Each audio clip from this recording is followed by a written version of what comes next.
Welcome. Find a comfortable place. Allow your body to settle and let the day's concerns fade gently into the background. Tonight we journey back more than 1,000 years to the cold northern reaches of Scandinavia, to a time when wooden longships carved through icy waters and entire societies were built upon the labor of those who had no voice, no choice, no freedom. This is a story of contrasts, of the powerless and the powerful, of those who owned nothing, not even themselves, and those who commanded halls filled with wealth and warmth, of forgotten voyages across unknown seas and mysteries carved in stone that still puzzle us today. You need not follow every detail. Let the words wash over you like waves against a distant shore. If your mind wanders, or if sleep begins to claim you, that is exactly as it should be. The past asks nothing of you now. It simply waits, patient and still, ready to share its stories with those who wish to listen. We begin in darkness, in cold, in the life of someone history barely remembers. Imagine yourself waking in darkness. Not the comfortable darkness of a quiet bedroom, but a darkness thick with the smell of unwashed bodies, damp straw, and smoke that never quite clears from the air. The first sensation is cold, seeping through the thin woolen blanket that barely covers you, rising from the packed earth floor beneath your sleeping mat. Your breath forms small clouds in the frigid air. Around your neck, you feel the weight you have carried for so long that you sometimes forget it is there, until you move and the metal presses against your skin. The iron collar, forged in a ring that cannot be removed without tools you will never be permitted to touch. It marks you as thrall, as property, as something less than human in the eyes of those who own you.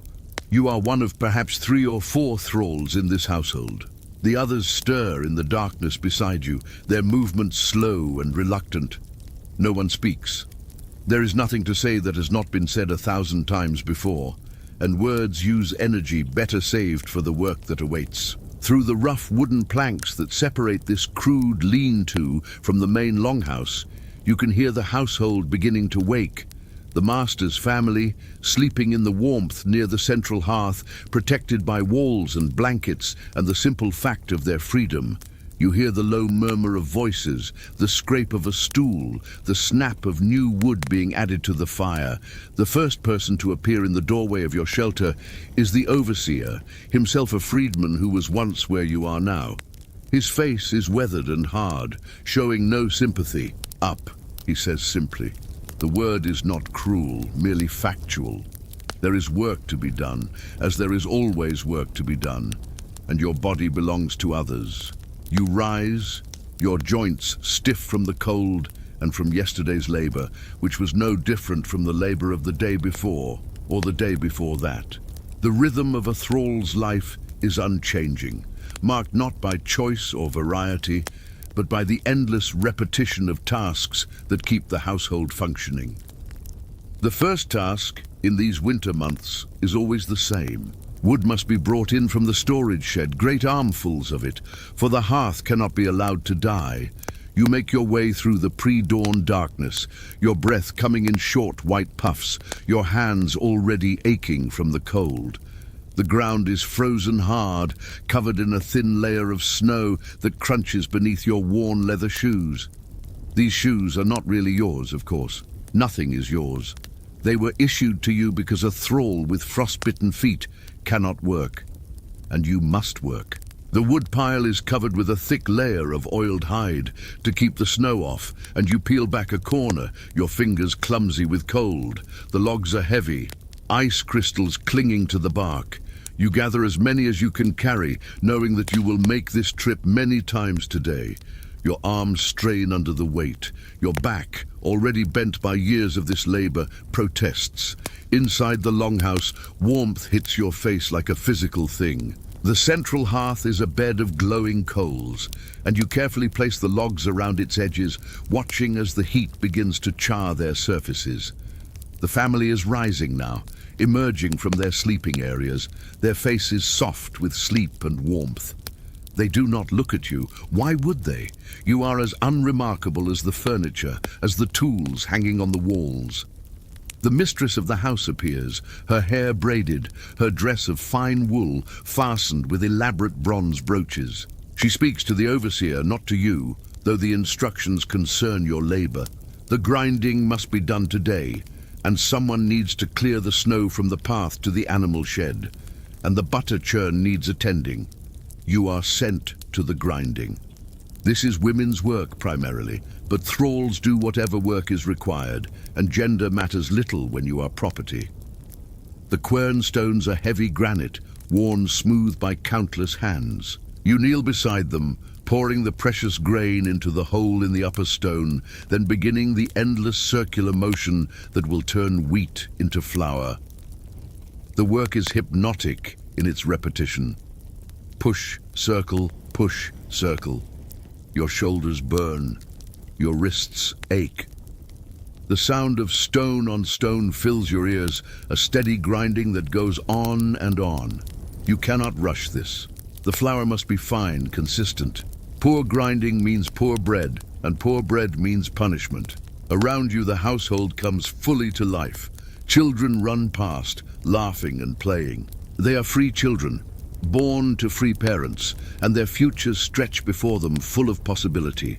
They might become farmers, traders, craftspeople. They might marry, have children of their own property, make choices. You watch them for a moment, then return your eyes to the grain. It is dangerous to think too long about what you are not, what you will never be. The morning passes in labor. When the grinding is done, you are sent to the animal shed, where the household's sheep, goats, and few cattle are kept through the winter. The smell here is overwhelming, manure and wet wool and sour milk, and the warm breath of animals packed too closely together.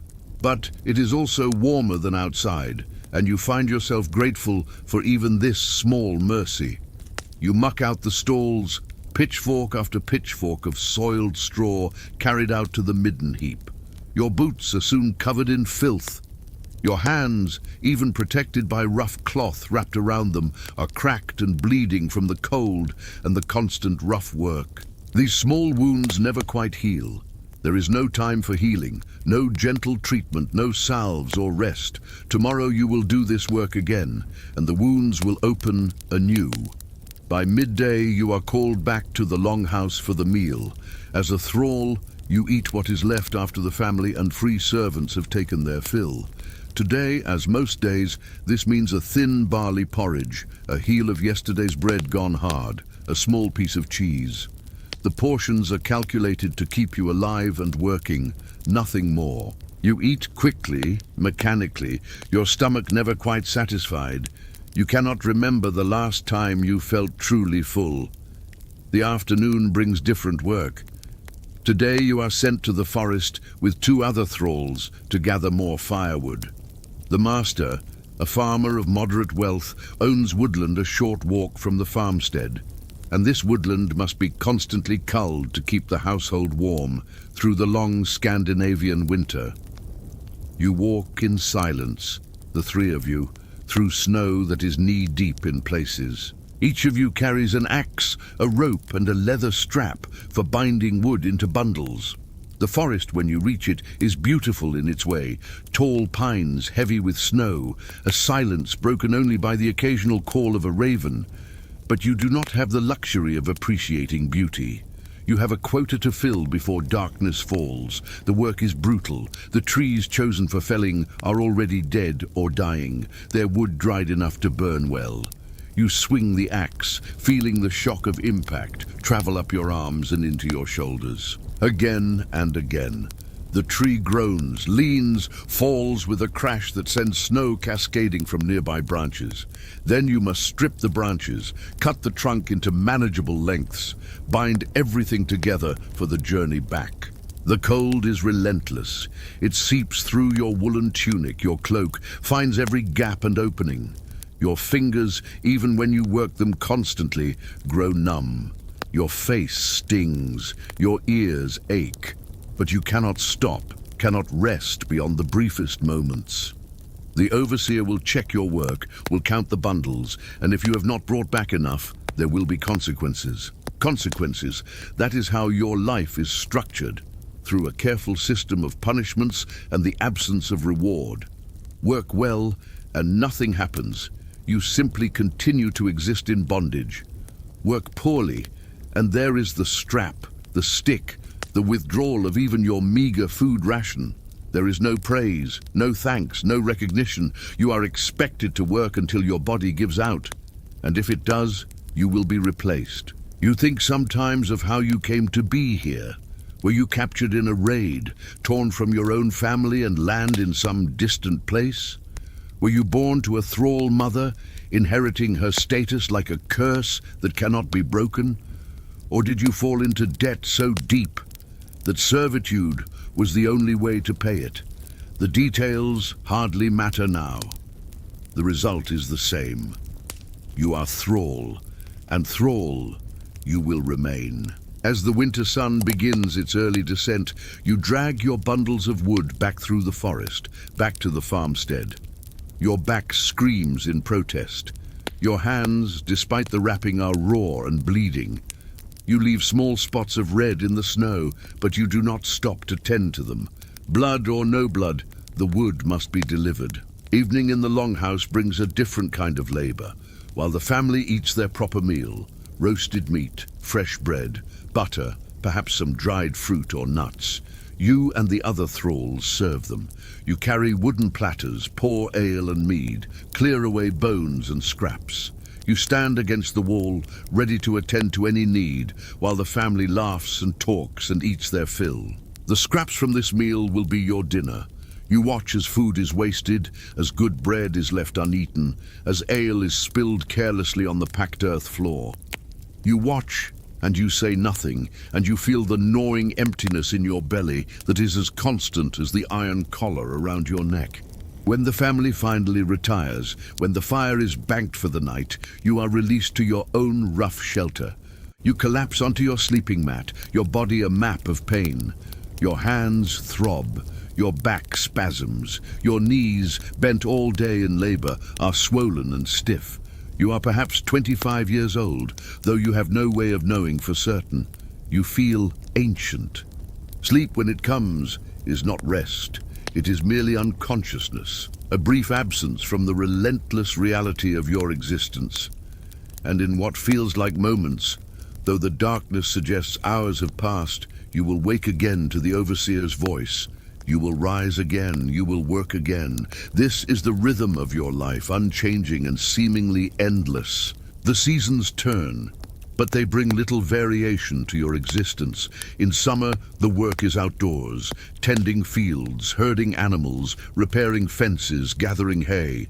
In winter, the work moves inside, spinning, weaving, preparing food, maintaining equipment. Always you work, always you are watched, always you are reminded, through word and deed and the weight around your neck, that you are property. You have heard of thralls who gained their freedom. It happens sometimes. A generous master might free a loyal thrall in his will. A thrall might, over many years, save tiny scraps of property given as gifts and eventually purchase freedom. A thrall woman might bear her master's child and be freed as a result. But these are stories, rare exceptions that prove the rule.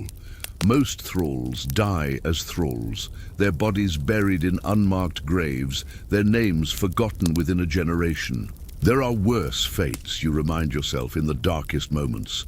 Some thralls are traded away to distant lands, separated forever from anything familiar. Some are sacrificed at their master's funeral, killed to serve in the afterlife. Some are worked literally to death in the mines or on construction projects. You, at least, are alive. You, at least, have the familiar routines of this household, the faces you see each day, even if none of them look at you with kindness or recognition. The society around you, the great Viking world of raids and exploration and trade, barely touches you. You hear stories sometimes when the master entertains guests or when news travels through the network of farms and villages. Stories of ships setting sail for distant lands, of silver and slaves brought back from raids, of jarls and kings and great feuds and marriages. But these stories are not your stories. They happen in a world you can see but never touch.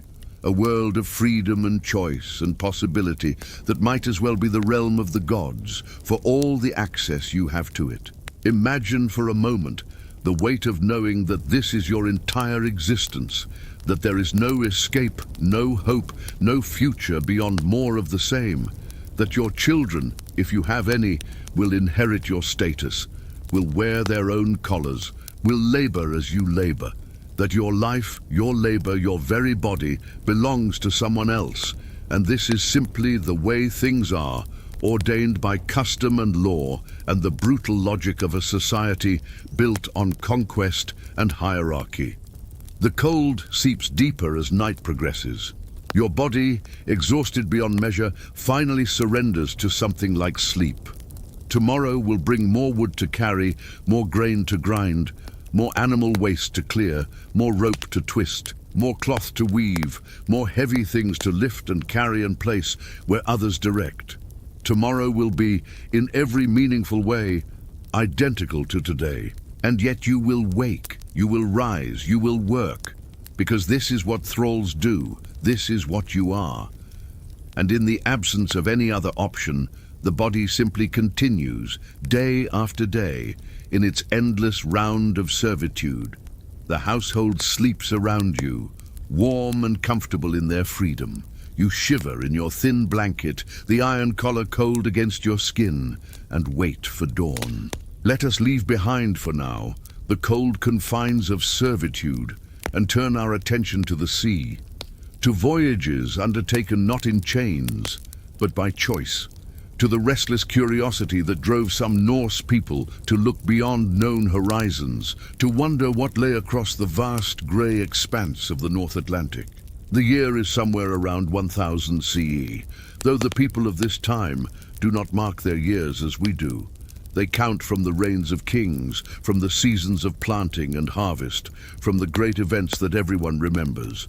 They do not yet know that they stand at the turning of a millennium, that their voyages will one day be studied and debated by people 1,000 years hence. The sea has always called to the Norse people. It is their highway, their source of wealth, their path to new lands. For generations, they have pushed westward across the Atlantic, island by island, seeking new grazing lands, new opportunities, escape from enemies or the law. First to the Orkney and Shetland Islands, already inhabited but quickly dominated. Then to the Faroe Islands, lonely and windswept. Then to Iceland, that volcanic island where geysers spout and glaciers grind, where hardy settlers carved out farms from a landscape that seemed to resist human habitation at every turn. But even Iceland, vast and empty as it was, eventually filled. Land that could support farming was claimed, the best harbors were taken, and so the westward expansion continued. In the year 982, a man named Eric the Red was exiled from Iceland for 3 years, charged with murder in one of the endless feuds that plagued Norse society. Rather than simply waiting out his exile, Eric sailed west, following rumors of land sighted years before by a sailor blown off course. He found it, a vast territory of fjords and mountains, its coasts green with summer grass, its interior locked in permanent ice. Erik, understanding the importance of marketing even in the 10th century, named this new land Greenland. The name was aspirational at best, misleading at worst, but it worked. When Erik returned to Iceland at the end of his exile, he spoke glowingly of the opportunities waiting in Greenland, and he convinced several hundred people to join him in establishing settlements there. The Greenland colonies clung to existence in 2 small areas on the west coast, the Eastern Settlement and the Western Settlement, names that confuse us today because they refer to east and west relative to the sailing routes, not to actual geography. Life there was hard. The growing season was brutally short. Trees were scarce. Everything had to be imported or made from the limited resources available. But the colonists persisted, raising sheep and cattle, hunting seals and walrus, trading ivory and furs back to Iceland and Norway. It was from Greenland that the next leap westward would be made. Imagine yourself now aboard a ship. Not a thrall this time, but a free person, a member of a crew, standing on the deck of a Nar, a sturdy cargo vessel designed for ocean crossings. The ship rocks gently beneath your feet. All around you stretches the sea, grey-green and restless, extending to the horizon in every direction. The sail, a large square of wadmal cloth, billows above you, pulling the ship steadily through the water. The wind is cold, always cold, even in summer. Salt spray stings your face and leaves a crust of white crystals on your beard and clothing. The stories that led to this voyage began, as many Norse stories do, with an accident. A trader named Bjarni Herjolfsson, sailing from Iceland to Greenland to visit his father, was blown off course by a storm. For days he and his crew drifted through fog and contrary winds, until finally the weather cleared, and they found themselves looking at land that was not Greenland. Bjarni saw forested shores, low hills, landscapes that did not match any description of Greenland he had heard. But Bjarni, to the frustration of later generations, was a practical man with a specific goal. He had no interest in exploring unknown lands. He wanted to find his father, so he turned his ship north and east, sailed along this strange coast until he found landmarks he recognized, and eventually reached Greenland. He told his story there, and then, it seems, thought no more about it. But others thought about it. The idea of land to the west, land with forests, precious valuable timber, captured imaginations. Among those who listened with great interest was Leif, the son of Erik the Red, the son of the man who had discovered and settled Greenland. Leif Erikson, as he would come to be known, was in many ways typical of the Norse elite class. He was tall and strong, described in the sagas as a large and powerful man, of very striking appearance, shrewd and fair-minded in all things. He had travelled to Norway, had served at the court of King Olaf Tryggvason, had converted to Christianity at the king's insistence. He was ambitious, curious, and willing to take risks. He was also practical enough to prepare carefully. Around the year 1000, Leif purchased Bjarni's ship, the same vessel that had accidentally discovered the western lands, assembled a crew of 35 men, and set sail from Greenland, deliberately retracing Bjarni's route in reverse. The voyage took them first to a land of flat stones and glaciers, a barren coast that offered nothing of value. Leif named this land Helluland, meaning stone slab land, and did not linger. Think of standing on that shore, the first Europeans to set foot on what we now call Baffin Island, looking at the grey rocks and the ice, feeling the bitter wind, and deciding that there was nothing here worth staying for. Sailing south, the expedition came to a second land, this one heavily forested, with white sandy beaches stretching along the coast. Leif named this Markland, Forest Land, and here they went ashore to explore. The sagas tell us they found the forests full of tall trees, the beaches covered in fine sand. This was valuable information. Greenland desperately needed timber, but Leif wanted to explore further. They took note of the location and continued south. The third land they discovered would become the most significant. After more days of sailing, coasting along an unfamiliar shore, they entered a bay and then a river, following it inland until they found a suitable place to establish a camp. The sagas describe a temperate land, a place where the grass remained green through the winter, where salmon filled the rivers, where wild grapes grew in such profusion that Leif named the place Vinland, Wineland, or Grapeland. Modern archaeology and textual analysis suggest that Vinland was likely somewhere on the northern coast of Newfoundland, possibly the area around Lens aux Meadows, where Norse structures were discovered in the 1960s. But standing here in the year 1000, Leif and his crew have no idea how this fits into any larger geography. They know only that they have found a land more hospitable than Greenland, a land with resources that could make the arduous voyage worthwhile. They built houses, substantial structures of sod and timber. The remains found at Lanceau Meadows show buildings constructed in the classic Norse style, long rectangular structures with thick turf walls, a central hearth, sleeping benches along the sides. These were not crude shelters thrown together by desperate men, but proper buildings, the kind you would construct if you intended to stay for a while. The crew spent the winter there. Imagine the strangeness of it, being so far from home, surrounded by an unfamiliar landscape with no idea what lay beyond the immediate vicinity of your camp. The days grew shorter, though not as dramatically as in Greenland or Norway. The temperature dropped, though again, not to the extremes they were accustomed to. They hunted, fished, explored the nearby forests. They marveled at the abundance of timber, at trees large enough and straight enough to be used as masts and beams, luxuries in timber-poor Greenland. And then they encountered the people who already lived there. The sagas refer to these indigenous people as Skraelings, a term whose exact meaning is debated but was certainly not complimentary. The Norse encountered native peoples, likely ancestors of modern Inuit, Beothuk or Mi'kmaq peoples, though the exact identification remains uncertain, who were understandably surprised and possibly alarmed to find strangers living on their land. The initial encounters were cautious. Imagine the scene.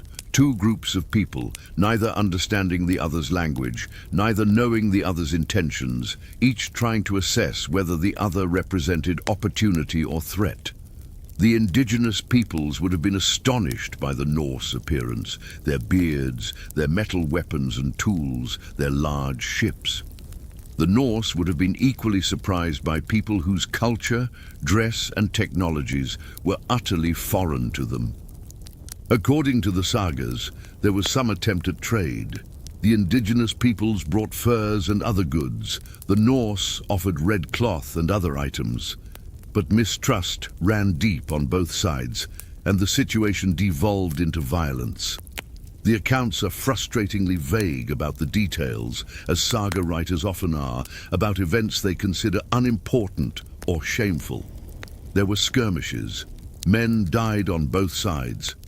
The peaceful coexistence that might have been possible never materialized. Leif and his crew spent that one winter in Vinland, and then sailed back to Greenland in the spring, their ship loaded with timber and accounts of what they had found. Leif's voyage would not be the last attempt at Vinland exploration, but it set the pattern for all that followed. Other expeditions were mounted in subsequent years. Leif's brother Thorvald led one and died there, killed in a conflict with Skraelings. A larger expedition was organized by a man named Thorfinn Karlsefni, who attempted to establish a permanent settlement, bringing livestock and provisions for an extended stay. His wife Gudrid gave birth to a son, Snorri, in Vinland, the first European child born in the Americas. But Karlsefni's expedition, despite its ambition and careful preparation, ultimately failed. The sagas describe continued conflicts with the indigenous peoples, disputes within the Norse group itself, and a gradual realization that the distance from Greenland was simply too great to maintain a viable colony. The Norse abandoned Vinland. The buildings they had constructed were left to decay. The gardens they had planted returned to wilderness. Perhaps they continued to sail there occasionally for timber. Markland was closer to Greenland than Vinland and offered the primary resource they needed, but the dream of a new colony, a Norse presence in the Americas, faded away. And then, remarkably, it was forgotten. How does a discovery of this magnitude disappear from collective memory? How do voyages across the Atlantic, the establishment of camps in a new world, simply vanish from the historical record? The answer lies partly in geography, partly in politics, and partly in the nature of Norse record-keeping. Greenland itself was isolated, a marginal colony at the very edge of the Norse world. News that reached Greenland might take months or years to travel back to Iceland, and longer still to reach Norway or the rest of Europe. The sagas that recorded these voyages were written down much later, sometimes 200 years after the events they describe, and they were treated as entertainment and family history rather than as important historical records. Moreover, the Vinland voyages, despite their drama, were ultimately failures. They did not result in permanent settlements, did not yield great wealth, did not change the power dynamics of the Norse world. In a society that valued success and glory, a series of abandoned expeditions held little interest. Better to focus on the raids in England, the conquests in Normandy, the trade routes to Constantinople, ventures that actually mattered to the centers of Norse power. The Greenland colony itself, which had been the launching point for the Vinland expeditions, went into decline. Climate change, the onset of the Little Ice Age, made life there even more difficult.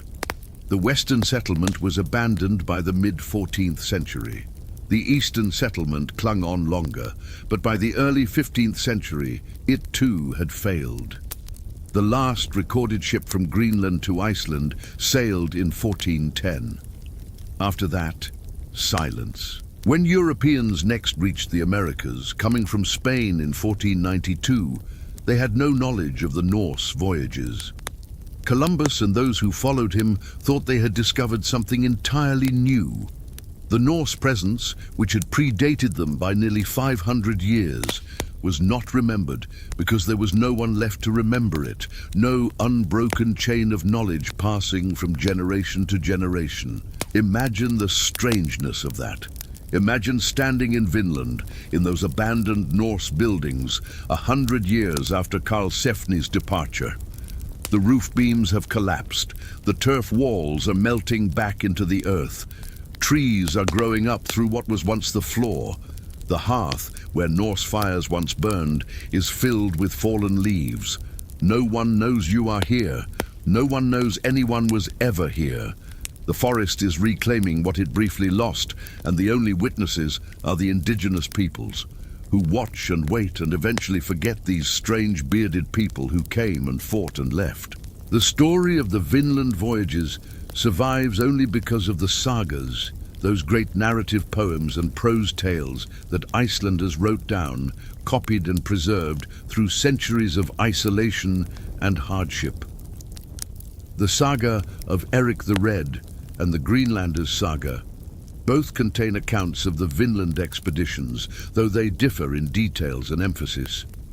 Medieval scholars read these sagas and wondered whether they described real places or were simply fantasy. Most concluded they were fiction. It was not until the 1960s when Norwegian archaeologist Helge Ingstad and his wife Anne Stein Ingstad discovered and excavated the Norse remains at Longhouse Meadows in Newfoundland that the story was confirmed. Here were the buildings, the iron nails, the bronze pin, the soapstone spindle whirl, unmistakably Norse, unmistakably dating to around 1000 CE. The sagas had been telling the truth, or at least a version of it. The site at Longhouse Meadows is small, suggesting it was never meant to be a large permanent settlement. It may have been a base camp, a place where expeditions could overwinter and repair their ships before continuing explorations. Or it may be that this was the only colony the Norse ever successfully established, and Vinland in the sagas refers specifically to this one location rather than to a larger area. We will never know all the details. We will never know the names of most of the people who made the voyage. We will never know how many expeditions were mounted, or how many conflicts there were with indigenous peoples, or exactly why the Norse gave up on Vinland when they had succeeded, after all, in crossing the ocean and building structures on American soil. What we do know is that for a brief moment, roughly from 1000 to 1020 CE, Europeans lived in North America. They cut timber, caught salmon, grew gardens, gave birth to children. They met indigenous peoples, traded with them, fought with them. They experienced a new world, and then they went home and the world forgot. The waves continue to break on the shores of Newfoundland, as they have for millennia, as they will for millennia to come. The forests that witnessed these brief visitors have grown and been cut and grown again. The rivers still run to the sea. The salmon still swim upstream. The land endures, patient and vast, keeping its secrets. And Leif Erikson, having made his voyage and returned safely to Greenland, lived out his life as a prosperous farmer and chieftain. He inherited his father's estate at Brattahlid. He converted the Greenlanders to Christianity, at least nominally. He was known as Leif the Lucky, and the saga tells us he died in his bed, wealthy and respected. He never returned to Vinland. One voyage had been enough. The Atlantic stretches dark and cold between continents. The wind blows, as it always has. The story of Vinland passes from memory into legend, from legend into myth, from myth into the silence of forgotten things. Until, centuries later, archaeologists brush dirt from old timber and iron, and the past whispers its secrets once more. Let us turn now from what we know to what we wonder about. From the confirmed presence of Norse explorers in Newfoundland to the far more controversial claims of their travels deeper into the North American continent. From archaeology to mystery, from fact to the uncertain territory where evidence is scarce and debate runs deep. The story begins on a farm in Minnesota in the year 1898. A Swedish immigrant farmer named Olof Oman was clearing his land, pulling up trees and rocks to create more space for cultivation. This was hard work, the kind that required patience and persistence, moving stone by stone, root by root, gradually transforming wilderness into farmland. On a particular November day, Oman and his son Edward were working to remove an aspen tree from a hillside on their property near the town of Kensington. As they worked to expose the roots, they found something unusual. A large flat stone, roughly 31 inches high, 16 inches wide, and 6 inches thick, tangled within the tree's root system. The stone was heavy grey granite, unremarkable in appearance except for one detail. It was covered in carved symbols, long lines of what appeared to be letters or runes, deeply incised into the rock surface. The symbols covered one face of the stone and continued around one edge. Oman, though not a scholar, recognized them as similar to the runes he had seen in his native Sweden. Imagine holding that stone, running your fingers over the carved lines, feeling the depth of the grooves, the work that someone had put into creating this message, wondering who had carved it and why and when. The stone was far from any ocean, far from any known route of European exploration, sitting in the middle of the North American continent, approximately 1,500 miles from where the Norse had established their brief presence in Newfoundland. The inscription, when translated, told a remarkable story. It claimed to record the presence of a group of Norse explorers, 8 Swedes and 22 Norwegians, who had come from Vinland on an exploration journey and had camped at this location. It spoke of a fishing trip, of returning to find 10 of their men, red with blood and dead. It ended with a date, 1362. If authentic, the Kensington runestone would rewrite everything we thought we knew about Norse exploration of North America.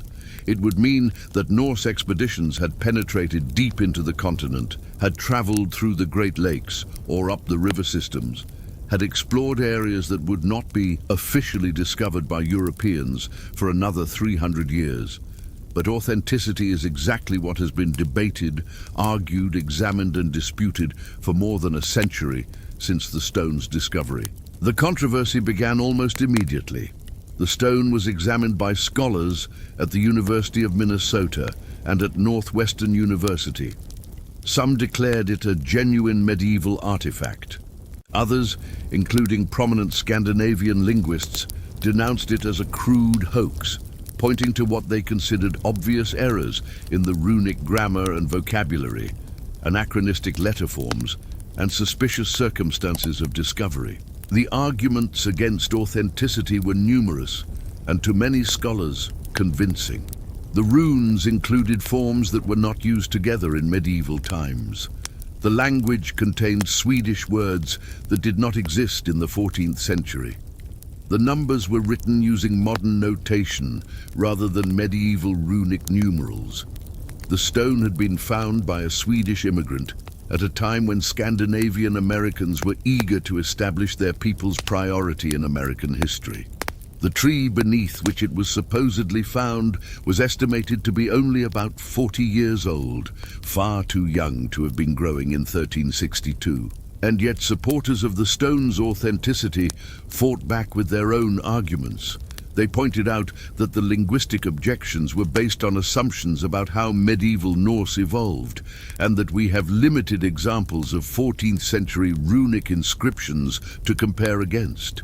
They noted that the stone showed signs of geological weathering consistent with significant age. They argued that no forger in the 1890s would have had the knowledge to create such a detailed runic inscription, especially not a Swedish farmer with limited education. The debate became heated, personal, and at times bitter. Scholars' reputations rose and fell based on their stance on the Kensington runestone. Oman, the farmer who found it, was accused of fraud and defended by others as an honest man caught up in something beyond his understanding. The stone itself was displayed, studied, stored, displayed again, moving from museum to museum, from skeptical examination to tourist attraction, and back again. Imagine the stone sitting in a museum case, lights carefully positioned to illuminate the carved runes, a small placard explaining the controversy but not resolving it. Visitors peer at it, read the inscription, form their own opinions. Some see it as proof of their ancestors' great voyages.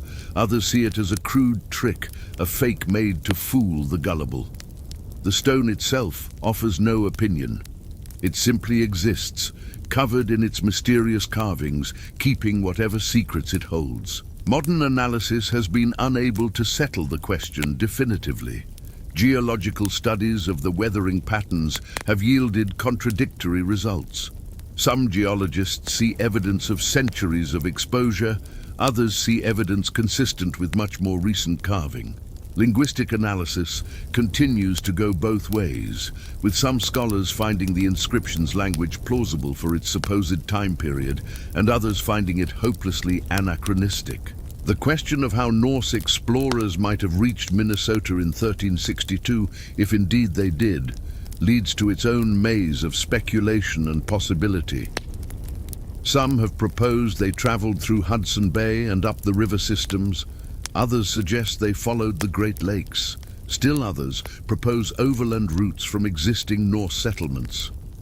Each theory requires accepting a series of assumptions about Norse navigation capabilities, their relationships with indigenous peoples, their reasons for pushing so far inland. And the Kensington runestone is not alone in suggesting a Norse presence far from the confirmed sites in Newfoundland. In Newport, Rhode Island, there stands a structure known as the Newport Tower.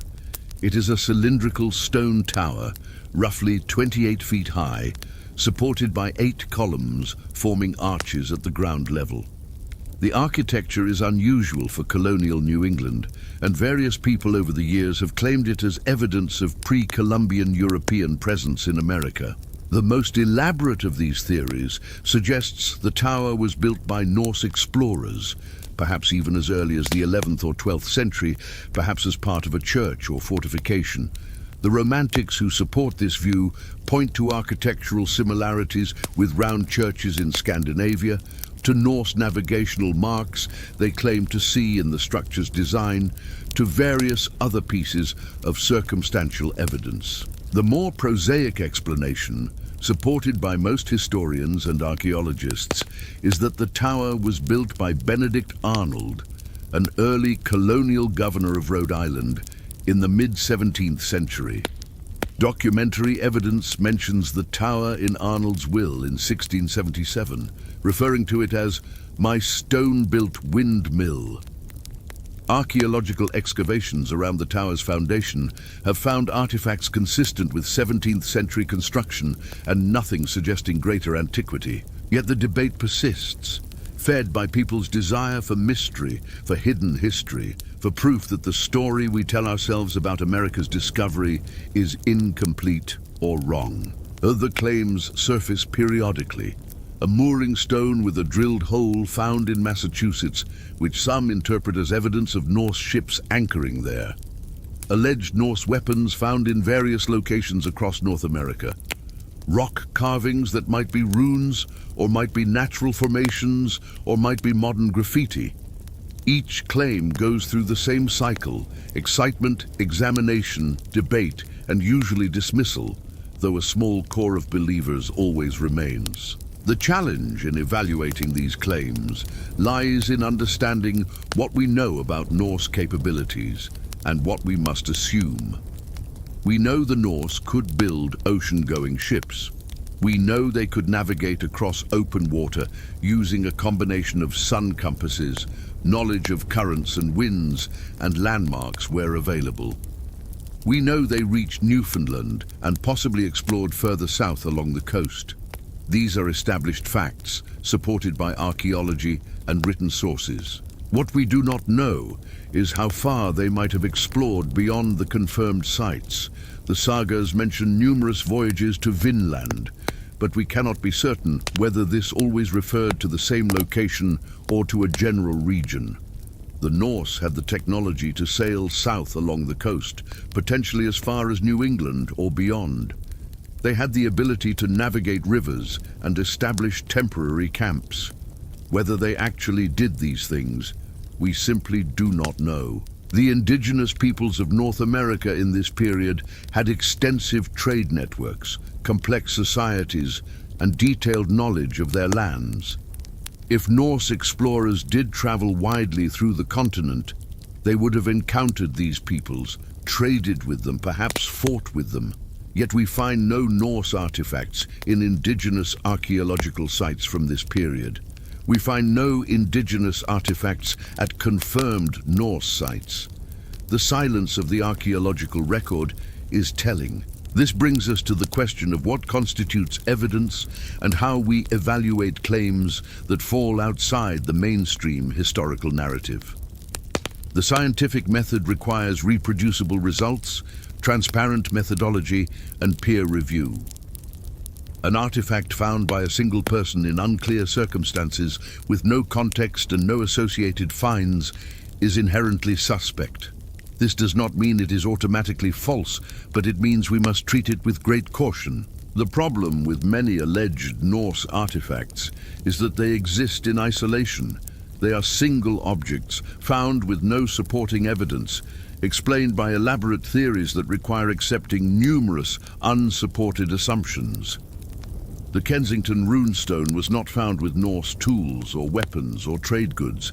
There is no Norse structure nearby, no evidence of a Norse presence in the region. There is only the stone, with its enigmatic inscription. Contrast this with the site at Longhouse Meadows, where archaeologists found not just one artifact, but many. Buildings, iron nails, a bronze pin, a soapstone spindle whorl, worked wood, slag from iron working. The artifacts were in context, associated with structures that could be dated and studied. The site told a coherent story that fit with what we knew of Norse building techniques and material culture. This is what authentic archaeological evidence looks like. Yet we must be careful not to dismiss all controversial claims simply because they challenge the accepted narrative. Science progresses by questioning, by examining new evidence with an open mind, by being willing to revise our understanding when the facts warrant it. The key is maintaining rigorous standards while remaining open to possibility. Imagine yourself as a scholar examining one of these controversial artifacts. You want to be open-minded, to give it a fair evaluation. But you must also be honest about what the evidence actually shows. You must ask difficult questions. Where exactly was this found? Who found it? What were the circumstances? What is the geological and archaeological context? What do specialists in the relevant fields say about it? Can the findings be reproduced or verified by other researchers? The desire to find evidence of Norse exploration beyond Newfoundland is understandable. It would be a remarkable story, a testament to Norse seafaring skill and courage. It would add new chapters to the history of European exploration of the Americas. But wanting something to be true does not make it true, and in the absence of solid evidence, we must remain skeptical. The Kensington runestone continues to attract attention, continues to have its defenders and its debunkers. It sits in a museum in Alexandria, Minnesota, a curiosity and a mystery, a source of local pride and scholarly controversy. Visitors come to see it, to puzzle over the runes, to wonder about the story it tells. Perhaps it is genuine, and we simply lack the knowledge to properly understand its language and context. Perhaps it is a 19th century creation, either a deliberate hoax or a misguided attempt to celebrate Scandinavian heritage. Perhaps the truth lies somewhere between these extremes, in a story more complex than we have imagined. The same uncertainty surrounds the other claims of pre-Columbian Norse presence. The Newport Tower stands solid and mysterious. The alleged mooring stones sit where they were found. The debated artifacts rest in museum collections or private hands.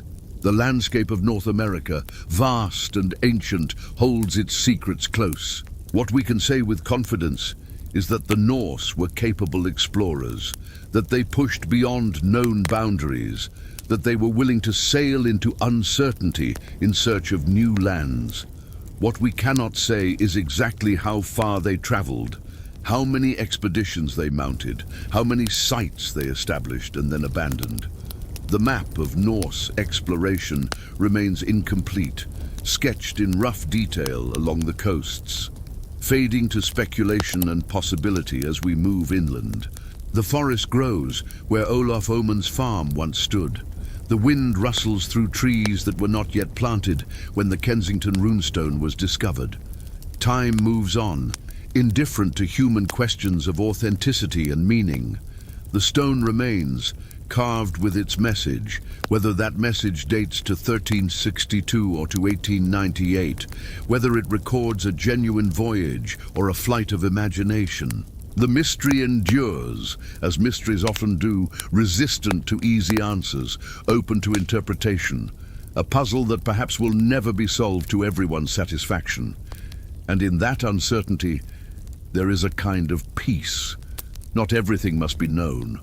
Not every question must be answered. Some things can remain mysterious, can exist in that twilight zone between fact and possibility, and we can simply acknowledge that the past is larger and stranger than we know, that our knowledge has limits, and that these limits are not failures, but simply the nature of understanding a world that existed long before us. The runes carved in stone, whether medieval or modern, speak of voyages and discoveries, of people far from home in an unfamiliar land. That much at least is certain. The Norse did travel to the Americas. They did explore, establish camps, encounter indigenous peoples.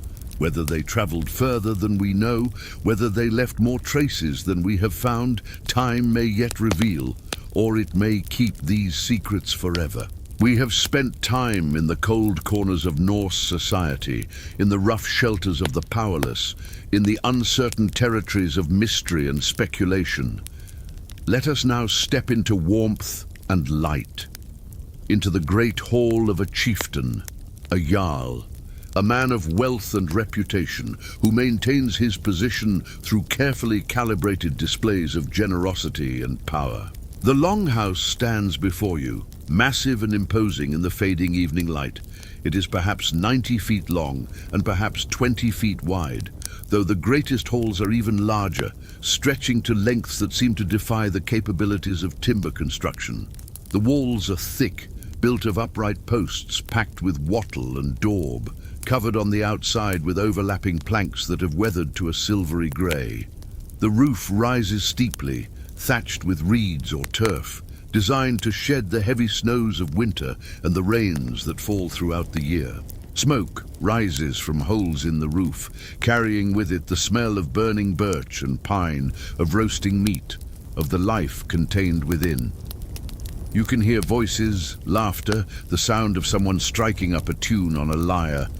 Light glows from the doorway and from the small windows covered with oiled parchment or thin scraped horn that lets light through while keeping out the wind. You step through the doorway and the warmth hits you like a physical embrace. The difference between the cold evening air and the heat of the hall is so dramatic that for a moment you can do nothing but stand and absorb the sensation. Your fingers, cold from the walk, begin to tingle as circulation returns. Your face, wind-chapped, feels the warmth like a gentle touch. The hall stretches before you, its length impressive from the inside. The ceiling is high, supported by massive posts carved with intricate designs, dragons and serpents, warriors and gods, the intertwining patterns that the Norse favor, complex and hypnotic. The posts are darkened with age and smoke, their surfaces polished smooth by decades of hands running over them. Down the center of the hall runs the great hearth, not a contained fireplace, but a long trench filled with burning wood, the flames dancing and crackling, casting moving shadows on the walls and ceiling. The hearth is the heart of the hall, the source of its warmth and light, the place around which all activity organizes itself. The smoke rises toward the roof, seeking the vent holes, though some always lingers, giving the air a hazy quality and adding to the wood-darkened appearance of everything. Along both sides of the hall run raised platforms, covered with furs and cushions, where people sit and sleep and conduct their daily business. These platforms are divided into sections, each household member or honored guest having their designated space, their small territory within the larger whole. The Jarl's own high seat stands at the center of one long wall, opposite the main door, positioned so he can see everyone who enters. The seat itself is elaborately carved, its posts tall and decorated with religious symbols, Thor's hammers perhaps, or the ravens of Odin, depending on the Jarl's particular devotion. These high seat pillars are sacred objects, inherited through generations, carrying the luck and reputation of the family. When a man moves to a new hall, he takes his high seat pillars with him, throwing them overboard as he approaches land and building his home wherever they wash ashore, trusting the gods to guide them to a propitious location. The pillars in this hall are old, their carvings worn smooth in places, their wood dark with the smoke of countless fires. Tonight is a feast night. The Jarl has called his household together, along with guests from neighboring farms, to celebrate a successful harvest, or a favorable legal judgment, or simply to maintain the bonds of reciprocity that hold Norse society together. The hall is full of people, perhaps 40 or 50, sitting on the raised platforms, standing near the fire, moving between the different groups in a carefully choreographed social dance. You find a place to sit, not too close to the high seat. That space is reserved for the most honored guests, but not so far away as to be relegated to the shadows at the hall's ends, where the lesser members of the household sit. The bench beneath you is covered with furs, bear and wolf and seal, their softness a luxury after the hard surfaces of common life. The cushions are stuffed with down or wool, yielding when you lean back against the wall. A thrall approaches, carrying a wooden tray with cups of ale. The cup placed in your hand is made of turned wood, smooth and dark, perhaps holding a pint of liquid. The ale is thick and slightly sweet, made from barley, flavored with herbs, since hops have not yet become the standard bittering agent. You drink, and the ale is good, well made, neither too strong nor too weak. The Jarl's household is known for its brewing, another mark of its prosperity. Around you, conversations flow and overlap. Two men near the fire are discussing the trading season, the prices for furs in Hedeby, the quality of sword blades being produced by a particular smith. A woman is showing another woman a piece of weaving, the intricate pattern drawing murmurs of appreciation. Children dart between the adults, playing some game that involves much running and shrieking. tolerated because tonight is a night of celebration and normal rules are relaxed. The Jarl himself sits in his high seat, a man in his 40s, strong and vigorous, his beard carefully braided, his hair pulled back, his clothing fine wool dyed a deep blue, expensive color, indication of wealth. He wears silver arm rings, massive things that glitter in the firelight, each one a gift from a king or a spoil of raiding, each one a story. He wears a gold Thor's hammer on a chain around his neck. His belt is decorated with bronze fittings. Everything about his appearance speaks of success, of reputation earned and maintained. Beside him sits his wife, the lady of the hall, equally important to its functioning, though her power is exercised differently. She wears a long dress of fine linen, over it an overdress of wool fastened at the shoulders with large oval brooches of gilded bronze. Between the brooches hangs a chain from which dangle keys, the keys to the storerooms, the chests, the lockable spaces of the household. These keys are her symbol of authority, her control over the household's resources.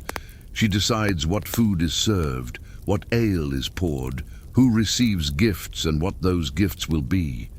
Her reputation for hospitality is as important as her husband's reputation for courage or wisdom. The feasting begins in earnest as thralls bring out the food. First comes bread, large round loaves of barley and rye, their crusts hard, their interiors dense and filling. Then comes butter, pale yellow and rich. Then meat, roasted over the central fire until the fat drips and sizzles. Tonight there is mutton, pork and beef, all of it well cooked, all of it plentiful. There are turnips and onions roasted in the ashes. There is dried fish, precious during winter when fresh food is scarce. There are nuts, carefully hoarded from the autumn harvest. There is cheese, hard and sharp, made from summer milk. The portions are generous, deliberately so. A chieftain's reputation depends partly on his ability to provide lavish hospitality to ensure that no guest leaves his hall hungry.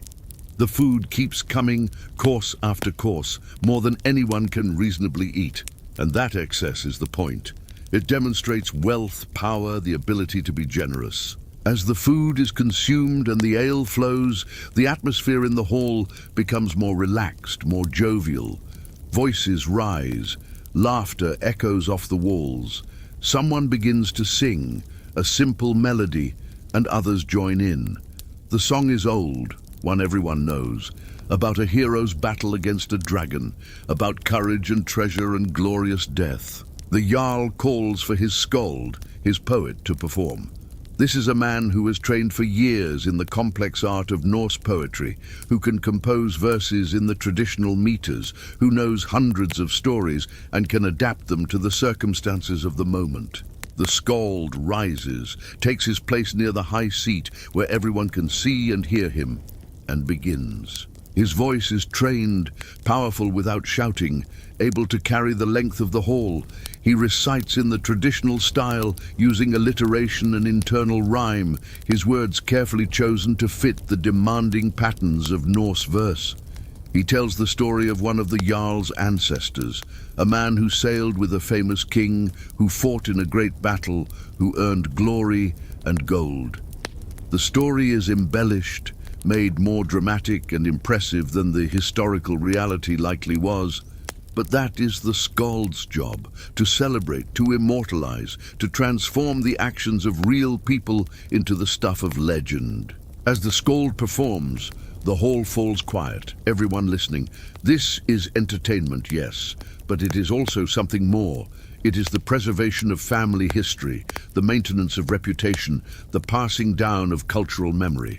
In a largely non-literate society, the skald serves as historian and artist combined, keeping the past alive through performance and repetition. When the story ends, there is applause, shouts of approval, the banging of cup against table. The Jarl nods, pleased, and signals for his wife to reward the skald. She sends a thrall with a silver arm ring, a valuable gift that acknowledges the skald's skill and ensures he will continue to perform well at future occasions. The evening continues. More ale is poured. Someone produces a set of gaming pieces and a group begins to play Nefatafl, the Viking strategy game, placing bets on the outcome. Others pull out dice, engaging in games of chance, risking silver coins or personal possessions on the roll. Gambling is a constant feature of Norse social life, another way to display courage, the willingness to risk wealth on uncertain outcomes. Looking around the hall, you see the physical manifestations of the Jarl's wealth everywhere. Hanging on the walls are tapestries, large woven panels depicting scenes from mythology or history.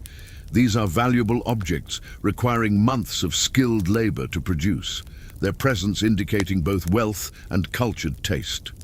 Weapons hang on the walls as well, swords, spears, shields, axes, each one carefully maintained, many of them elaborately decorated. Some are functional weapons that see regular use. Others are display pieces, too valuable to risk in actual combat, present solely to impress visitors with the household's martial prowess and wealth. Near the high seat hangs a particularly impressive sword, its hilt wrapped in silver wire, its pommel inlaid with garnets. This, you learn from a neighbor, was a gift from a king, given to the Jarl's grandfather for service in a war 2 generations ago. It has been passed down through the family, too valuable to use, but also too important to lock away where no one can see it. Its presence on the wall tells visitors that this family has a long history of serving kings, of being rewarded for loyalty, of maintaining relationships with the powerful. The social dynamics in the hall are complex and carefully observed. Where you sit matters. What quality of food you are served matters. Whether the Jarl speaks to you directly matters. The exchange of gifts matters enormously. Giving too little marks you as cheap or poor. Giving too much might be seen as an attempt to place the recipient in your debt or as showing off inappropriately. Every interaction is laden with meaning. Every gesture evaluated for what it says about status and relationship. A visitor arrives late, coming in from a neighboring farm. He's greeted warmly by the Jarl, given a prominent seat, served the best cuts of meat. This man, you realize, is someone important, perhaps another chieftain or a wealthy farmer whose support the Jarl needs for some upcoming legal or political matter. The hospitality shown to him is calculated, a demonstration of respect and an implicit promise of alliance. The Jarl presents the visitor with a gift, a gold arm ring, removed from the Jarl's own arm and given without hesitation. The visitor accepts with appropriate humility and thanks, and then produces his own gift in return, a fine knife with a handle carved from walrus ivory. This exchange, which might seem simple, has actually accomplished a great deal. It has reinforced the bond between the two men, reminded everyone watching of their relationship, and demonstrated both men's wealth and generosity. In Norse society, these public displays of gift-giving are how alliances are made and maintained, how reputation is built. As the evening grows later, the children are sent to their sleeping places at the far end of the hall. Some of the guests begin to prepare for sleep as well, wrapping themselves in cloaks and settling onto the benches that will serve as their beds. But the core group around the Jarl continues, drinking and talking, enjoying the warmth and companionship. Someone asks the Jarl about a legal case he presided over at the local thing, the assembly where free men gather to settle disputes and make collective decisions. The Jarl tells the story, describing the arguments made by both sides, the precedents he considered, the judgment he rendered. The story is not particularly dramatic, a dispute over grazing rights common enough, but the telling of it serves a purpose. It reminds everyone that the Jarl is not just wealthy, but also wise, capable of making fair judgments, worthy of the authority he holds. The conversation drifts to other topics, trade opportunities, the weather and what it might mean for next year's crops, news from distant places carried by traders and travelers, the political situation in Norway where kings are consolidating power and the old ways are changing, plans for the winter, for repairs that need to be made, for children who need to be educated in various skills. Through it all, the fire burns steadily, fed by thralls who appear periodically to add more wood. The smoke rises and dissipates. The heat radiates out from the hearth, keeping the hall comfortable despite the cold night outside. The light flickers and dances, creating an atmosphere of warmth and safety, of being protected from the darkness and cold beyond the walls. This is the heart of Norse social life. The hall, the hearth, the gathering of people bound together by ties of kinship, loyalty, and mutual obligation. The hall is where justice is discussed, where alliances are forged, where history is remembered and passed on. It is where the successful display their success and the powerful demonstrate their power, but also where the bonds of community are maintained and strengthened. Looking around at the faces illuminated by firelight, at the rich tapestries and gleaming weapons on the walls, at the abundant food and drink, at the comfortable furnishings and the general air of prosperity and security, you might almost forget the harsher realities of Norse life. You might forget the thralls sleeping in their cold quarters, the violence and instability that underlies this society, the constant struggle for resources and status. But that forgetting is intentional, part of the hall's purpose. The hall is meant to be a space apart, a refuge from hardship, a place where, at least temporarily, warmth and abundance replace cold and scarcity. The Jarl's ability to create and maintain this space is central to his authority. His hall must be warm when the world is cold, full when the world is empty, bright when the world is dark. As the night wears on and sleep begins to claim more of the guests, the hall gradually quiets. The fire is banked but not extinguished. It must never be allowed to go completely out. The ale cups are collected by thralls who will wash them in the morning. The dogs, which have been circulating, hopefully looking for scraps, finally settle by the fire's warmth, their heads on their paws. As the evening grows later, the children are sent to their sleeping places at the far end of the hall. Some of the guests begin to prepare for sleep as well, wrapping themselves in cloaks and settling onto the benches that will serve as their beds. But the core group around the Jarl continues, drinking and talking, enjoying the warmth and companionship. Someone asks the Jarl about a legal case he presided over at the local thing, the assembly where free men gather to settle disputes and make collective decisions. The Jarl tells the story, describing the arguments made by both sides, the precedents he considered, the judgment he rendered. The story is not particularly dramatic, a dispute over grazing rights common enough, but the telling of it serves a purpose. It reminds everyone that the Jarl is not just wealthy, but also wise, capable of making fair judgments, worthy of the authority he holds.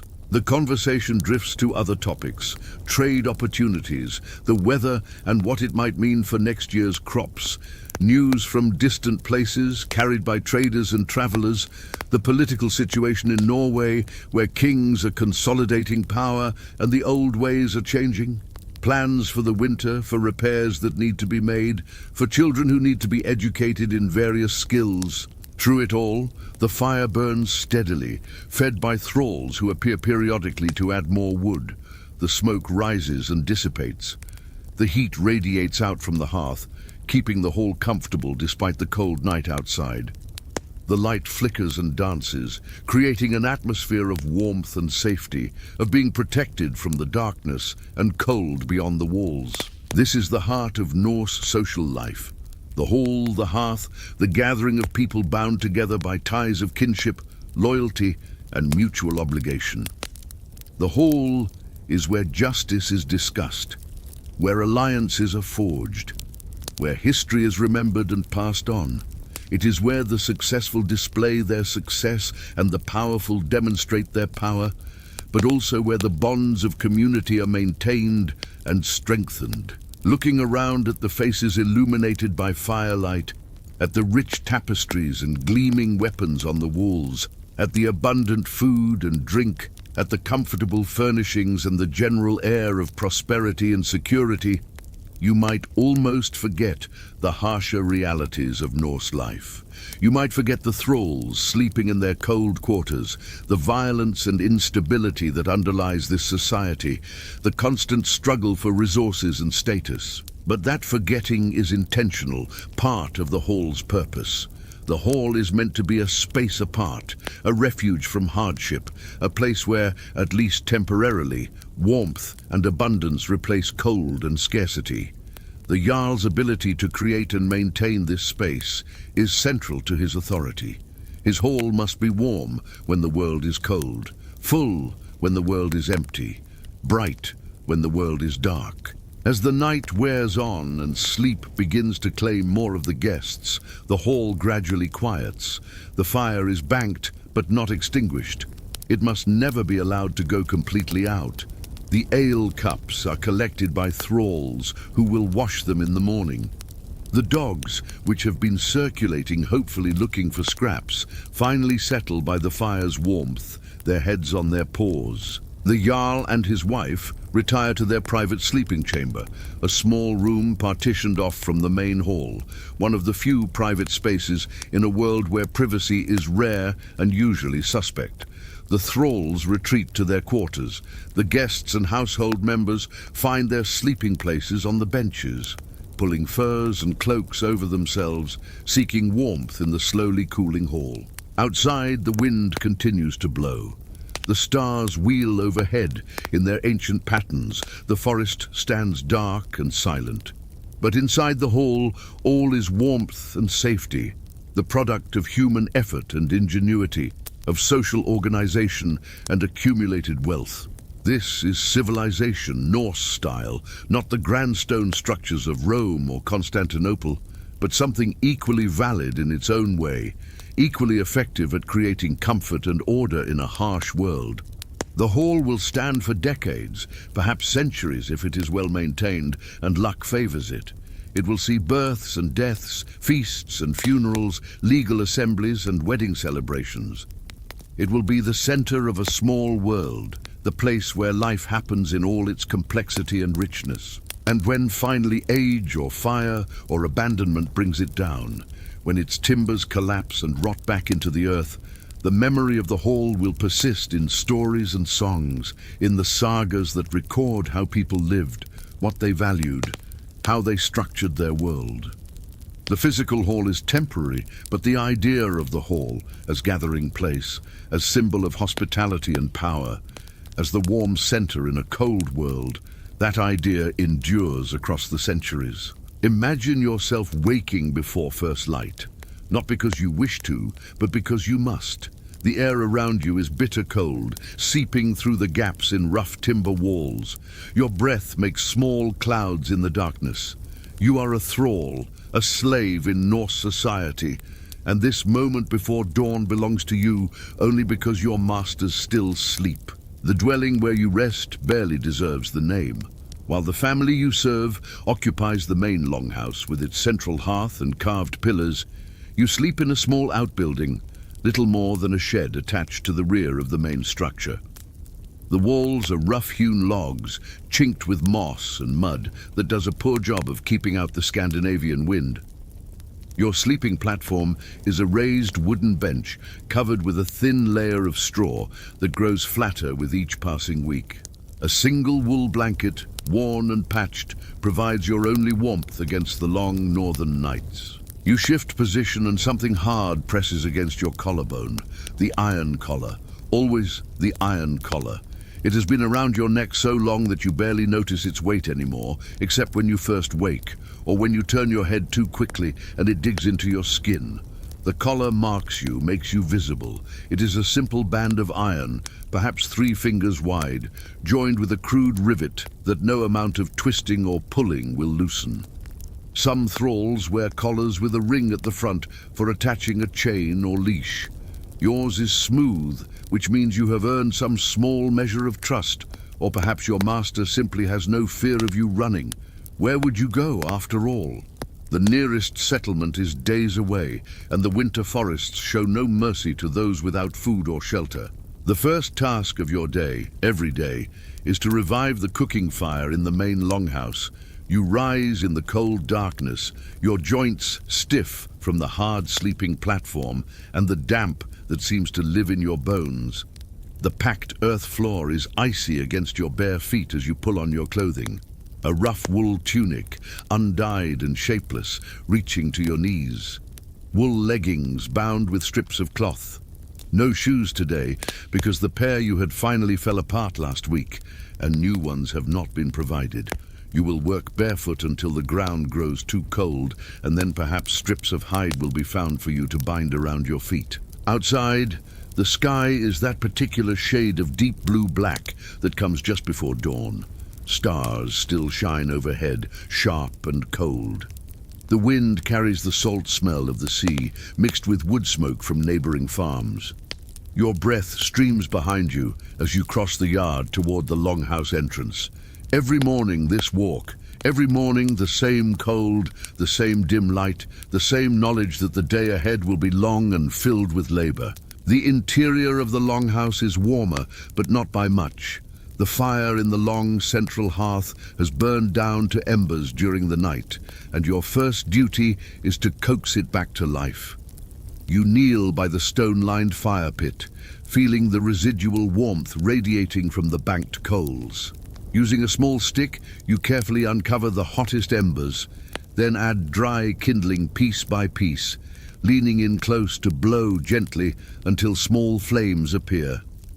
Smoke curls upward toward the smoke hole in the roof, though much of it lingers in the hall, adding to the permanent haze that flavors everything in a Norse household. As the fire grows, you add larger pieces of wood, building the flame steadily. Around you, the longhouse slowly reveals itself in the growing light. The central hearth runs nearly the length of the hall, with sleeping platforms built along both sides. Wooden pillars carved with intricate patterns support the high roof. Shields and weapons hang on the walls, along with tapestries that serve to reduce drafts and display the family's wealth. The high seat, where the master of the household sits, is positioned near the center of the hall on one side, its pillars more elaborately carved than the others. The family begins to stir as warmth returns to the hall. You do not look at them directly. That is one of the many small rules you have learned. Do not meet their eyes unless addressed. Do not speak unless spoken to. Move quietly, efficiently, making yourself as unobtrusive as possible while still completing your tasks. Your next duty is to fetch water. 2 wooden buckets, well worn and heavy even when empty, wait by the door. You hoist them and step back into the cold morning. The well is 50 paces from the longhouse, across the yard and past the animal pens. Your bare feet navigate the familiar path almost automatically, avoiding the worst of the stones and frozen mud. The well is deep, lined with stones, and the wooden bucket you lower on its rope seems to take forever to fill. Hand over hand, you haul it up, muscles burning from the effort. The water is so cold it makes your hands ache. You pour it carefully into your carrying buckets, lower the well bucket again, repeat the process. 2 trips are needed to fill the large stone vessels inside the longhouse where water is kept for cooking and washing. By the time you return with the second load, the household is fully awake. The master's wife directs you with quick gestures to begin preparing the morning meal. Porridge most mornings. Barley or oats boiled with water and perhaps a bit of milk if the goats have been generous. You pour grain and water into the large iron pot, suspended over the fire, stirring occasionally with a long wooden spoon. The pot is heavy and blackened with soot. Like everything else in this place, it requires constant attention, constant work. While the porridge cooks, you begin the endless round of other morning tasks. Sweeping the floor with a birch twig broom, clearing away the debris of the previous evening. Feeding the chickens that roost at the far end of the longhouse, their small enclosed area separated from the main hall by a wattle partition. Checking that enough wood is stacked near the fire for the day ahead. The list goes on, each task flowing into the next, leaving no moment for rest or contemplation. The family eats first, seated according to rank around the fire. The master, his wife, their children, any free servants or hired workers who might be present. You stand to the side, waiting. When they have finished, you may eat what remains in the pot, scraping the bottom for any grain that has stuck there. Some mornings, the porridge is plentiful, and you eat your fill. Other mornings, when the stores are low or the family was particularly hungry, only a thin layer remains, barely enough to quiet your stomach's complaints. You eat standing quickly because there is always more work waiting. If you serve in the household, as you do, your days are filled with the relentless demands of keeping a Norse home functioning. There is always water to carry, fires to maintain, food to prepare, vessels to clean, floors to sweep, textiles to work. The master's wife sets you to spinning wool, the spindle whirl turning endlessly as you pull and twist the carded fibers into thread. Your fingers grow calloused from this work, and in winter they crack and bleed from the constant dryness. Hours pass as you sit by the fire, spinning, always spinning, while the family goes about their lives around you. In harvest season you work in the fields. The labor is crushing. From dawn until dark you bend and straighten, cutting grain with a sickle or pulling root vegetables from the cold earth. Your back screams in protest, but there is no stopping. The harvest must be brought in before the weather turns, and thralls provide the muscle for this essential work. You labor alongside the other thralls, if there are others on this farm, moving down the rows in a steady rhythm that becomes almost meditative in its monotony. The sun beats down, or the rain soaks through your thin clothing, or the wind cuts through you, but the work continues regardless. When the fieldwork pauses, you carry the cut grain to the storage buildings, bundle after bundle hoisted onto your shoulders. The sharp stalks scratch your neck and arms. Chaff works its way into your clothing, making everything itch. By evening, your entire body aches with a deep, bone-tired exhaustion that sleep barely addresses. The next morning, you rise and do it all again. Some thralls work primarily in workshops, and in some ways, this might seem easier than field labor, but each type of work carries its own burdens. Imagine yourself at the forge, working the bellows for hours while the blacksmith shapes iron. Your arms burn from the constant pumping, and the heat from the forge is unbearable even in winter, though at least it keeps you warm. Or perhaps you work leather, scraping hides until your hands are raw, the smell of the tanning process soaking into your hair and skin. Or you split firewood, swing after swing with a heavy axe, the pile never seeming to diminish no matter how many logs you reduce to kindling. The rhythm of your life is dictated entirely by others. You have no say in what you do, when you do it, or how long you must continue. If the master decides you should work through the night preparing for a feast, you work through the night. If he decides you should be loaned to a neighbor to help with a building project, you go. No matter that you have never met this neighbor and have no idea whether they will treat you well or poorly. You are property as much as the goats in the pen or the tools in the shed. Food comes to you irregularly and according to no plan that considers your hunger. You eat the scraps, the leavings, the portions judged too burnt or too small for the free members of the household. In lean times, those portions shrink further. You learn to eat everything that comes your way because you never know when the next meal might arrive.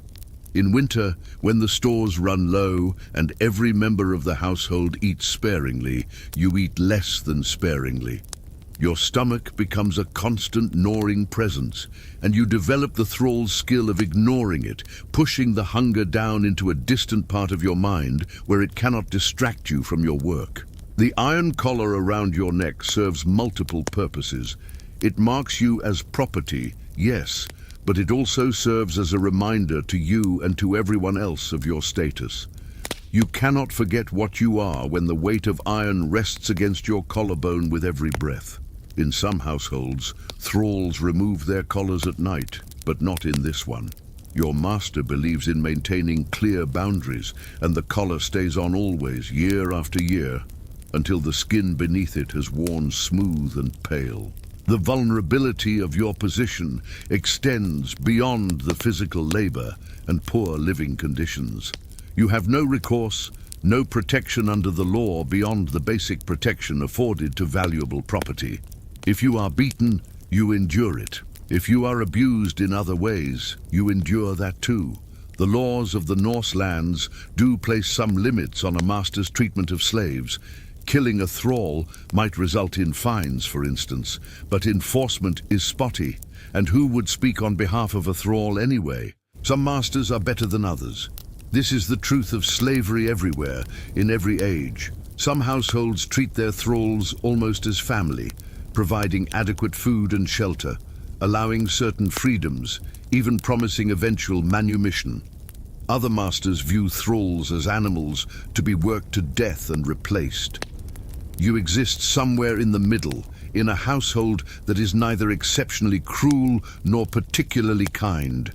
You are fed enough to keep you working. You are housed well enough to keep you alive. You are beaten when you fail at a task, but not excessively. This is considered normal, even humane by the standards of the time. At night, when you finally return to your cold sleeping quarters, your body is a catalogue of small agonies. Your shoulders ache from carrying water. Your hands are rough and cracked from labor. Your feet are bruised from walking barefoot across rocky ground. The iron collar has rubbed a sore spot on your neck that never quite heals. You lie on the wooden platform with your thin blanket, and sleep comes quickly despite the discomfort, because exhaustion is the most reliable companion you have. Some thralls were born into this condition, children of thrall mothers who inherit their mother's status. Others, like you, were captured. Perhaps you were taken in a raid on a distant shore, seized during the confusion of battle, or simply rounded up from a village whose warriors failed to protect it. Perhaps you were sold to pay a debt, traded away by family members who needed silver more than they needed you. Perhaps you were kidnapped by slave traders who prowl the coasts looking for victims. However you arrived at this condition, the result is the same. Your old life, whatever it was, is gone. You are property now, and property does not get to choose its fate. The possibility of freedom exists, but it is distant and uncertain. Some thralls earn their freedom through years of faithful service. Some are freed in their master's will, a final act of generosity, or perhaps merely a practical decision to avoid the expense of providing for aged or infirm slaves. Some manage to save tiny amounts of silver over many years, enough eventually to purchase their own freedom. But these are the exceptions, the stories told to give hope, not the reality for most thralls. Most live and die in bondage, their children inheriting their chains. You think about this sometimes in those moments before sleep takes you. You wonder if you will ever be free, if your neck will ever be bare of iron, if you will ever make your own choices about where to go and what to do.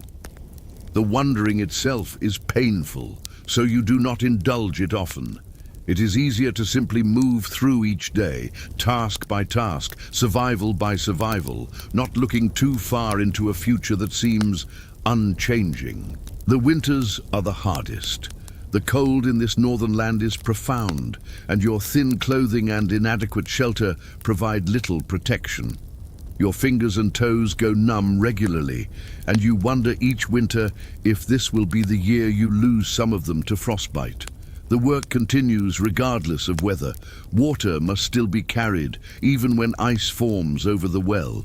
Fires must still be maintained. Animals must still be fed. You move through the bitter cold in a kind of daze, your body operating on habit while your mind retreats somewhere warmer. In summer, at least, the temperature is bearable, even if the work increases with the longer days. The sun stays in the sky for hours and hours, and you labor through all of them. But you can go barefoot without pain, and sometimes the sun warms your back in a way that feels almost kind. These small comforts are treasures you learn to appreciate, bright moments in the general difficulty of existence. The social structure of the household is rigid and unforgiving. The master sits at the top, his authority absolute. His wife controls the domestic realm, directing the work of the household with efficiency born of long practice. Their children, even the youngest, rank above you.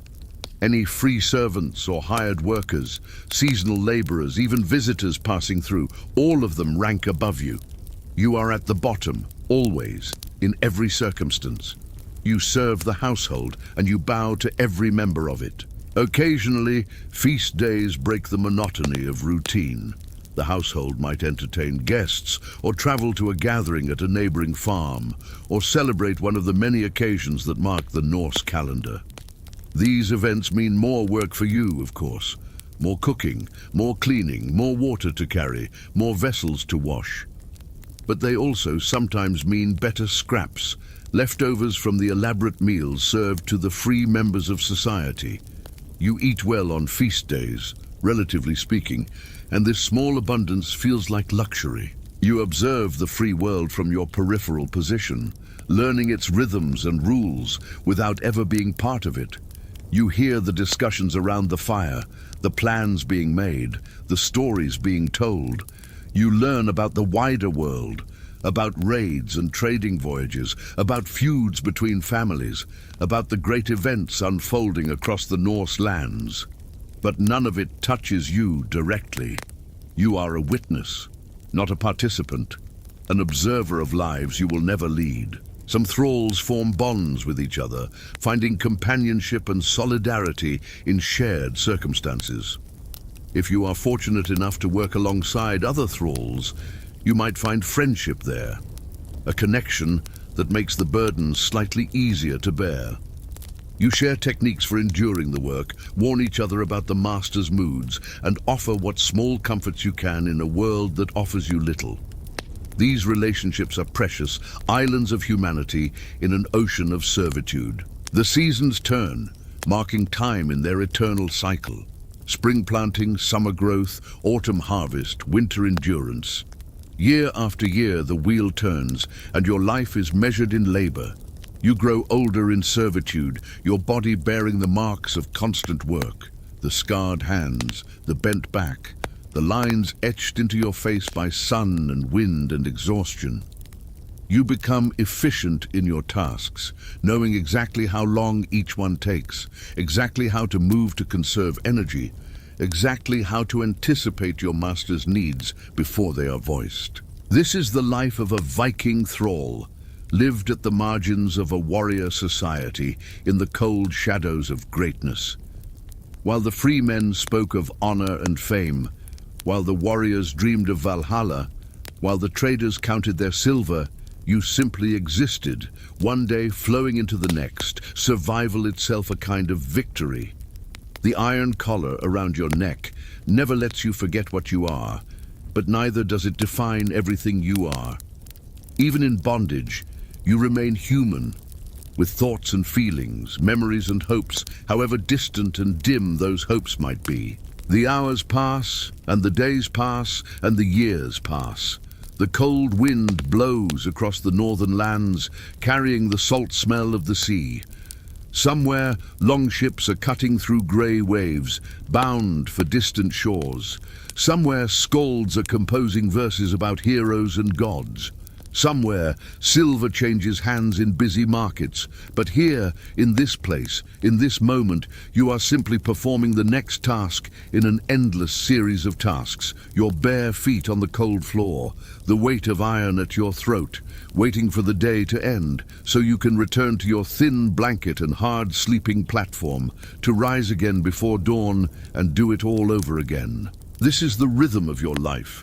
This is the reality of bondage in the Viking Age, unglamorous, exhausting, and profoundly unequal.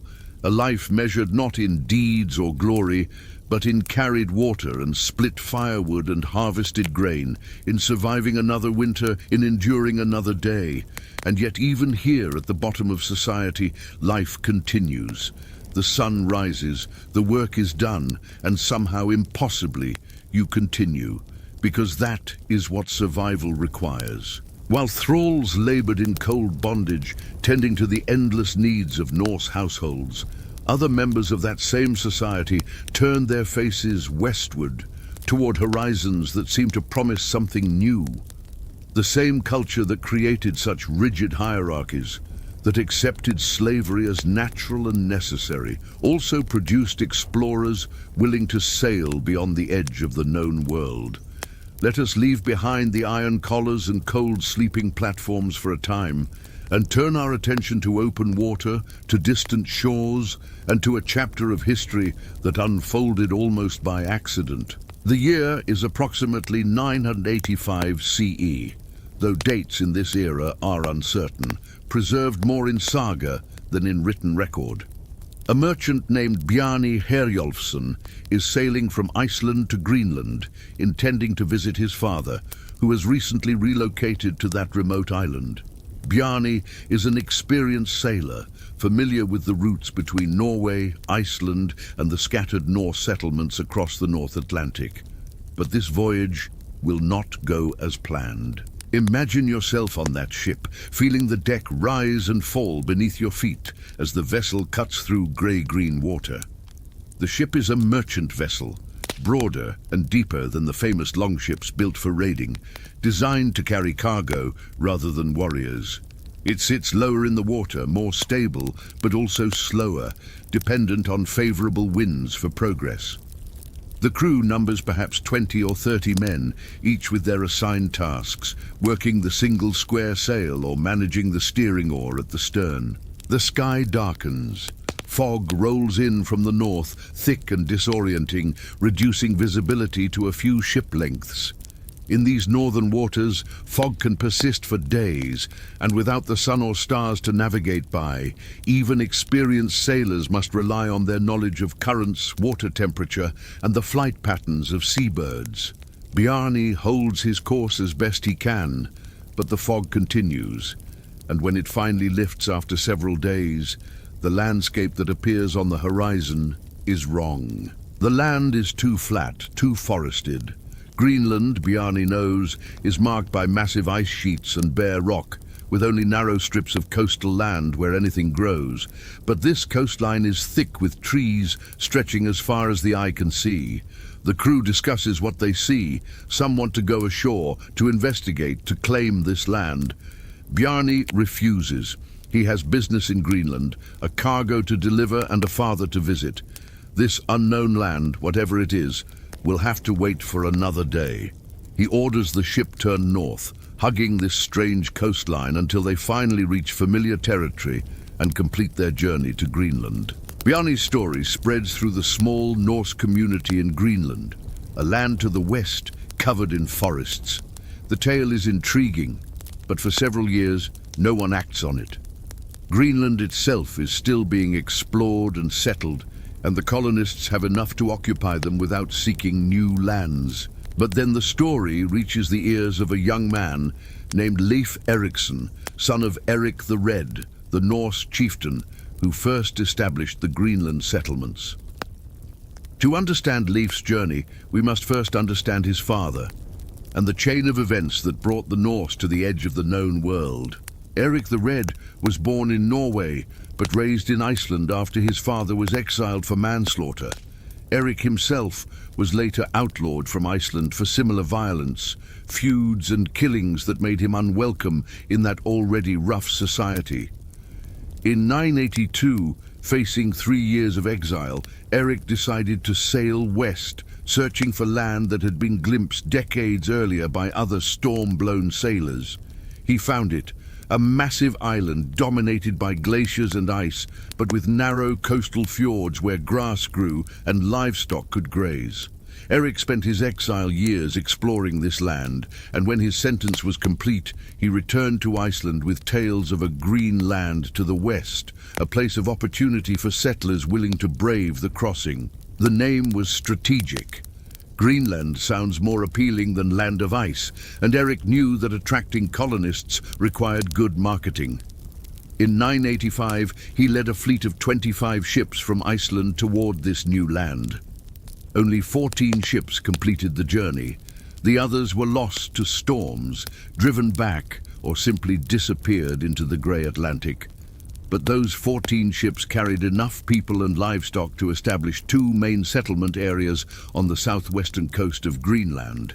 The Eastern Settlement and the Western Settlement, they were called. Though both were on the western coast of the island, the naming referred to their positions relative to each other, not to compass directions. Life in Greenland was hard, but possible. The settlers raised sheep, goats and cattle in the narrow strips of coastal pasture. They hunted seals and walrus for meat and ivory. They traded with occasional ships from Iceland and Norway, exchanging furs and ivory for iron, timber and grain. The population grew slowly, reaching perhaps 4,000 or 5,000 people at its peak. Among them was Erik's family and his son Leif, who grew up hearing stories of lands even farther west. Around the year 1000 CE, Leif Erikson decides to investigate Bjarni's tale. He purchases Bjarni's ship, or perhaps simply uses one of his father's vessels, and gathers a crew of 35 men. In the sagas, this number is given precisely, and we might imagine these 35 men as a mix of experienced sailors, younger men seeking adventure, perhaps a few thralls to handle the heaviest labor. They provision the ship with dried fish, dried meat, water, ale, and whatever else might sustain them on a journey of uncertain length. The departure likely takes place in late spring or early summer, when the sailing season is at its best. The ship leaves from the settlement on Greenland's western coast, pointing its prow southwest, following in reverse the route that Bjarni had described. For several days, there is nothing but water, the ship rising and falling on the swells, the crew taking turns at the steering oar and adjusting the sail to catch every breath of wind. Then land appears. The first land Leif encounters is flat and barren, marked by large expanses of flat stone. In the saga accounts, this is described as a place where the mountains were entirely ice, and the land between the ice and the sea was like one flat stone. Leif names it Helluland, meaning land of flat stones. Modern scholars believe this was likely Baffin Island, part of the Canadian Arctic, a place where the Canadian Shield meets the sea in vast stretches of exposed bedrock. Leif does not linger at Helluland. The land offers nothing useful, no timber, no grazing land, no obvious resources.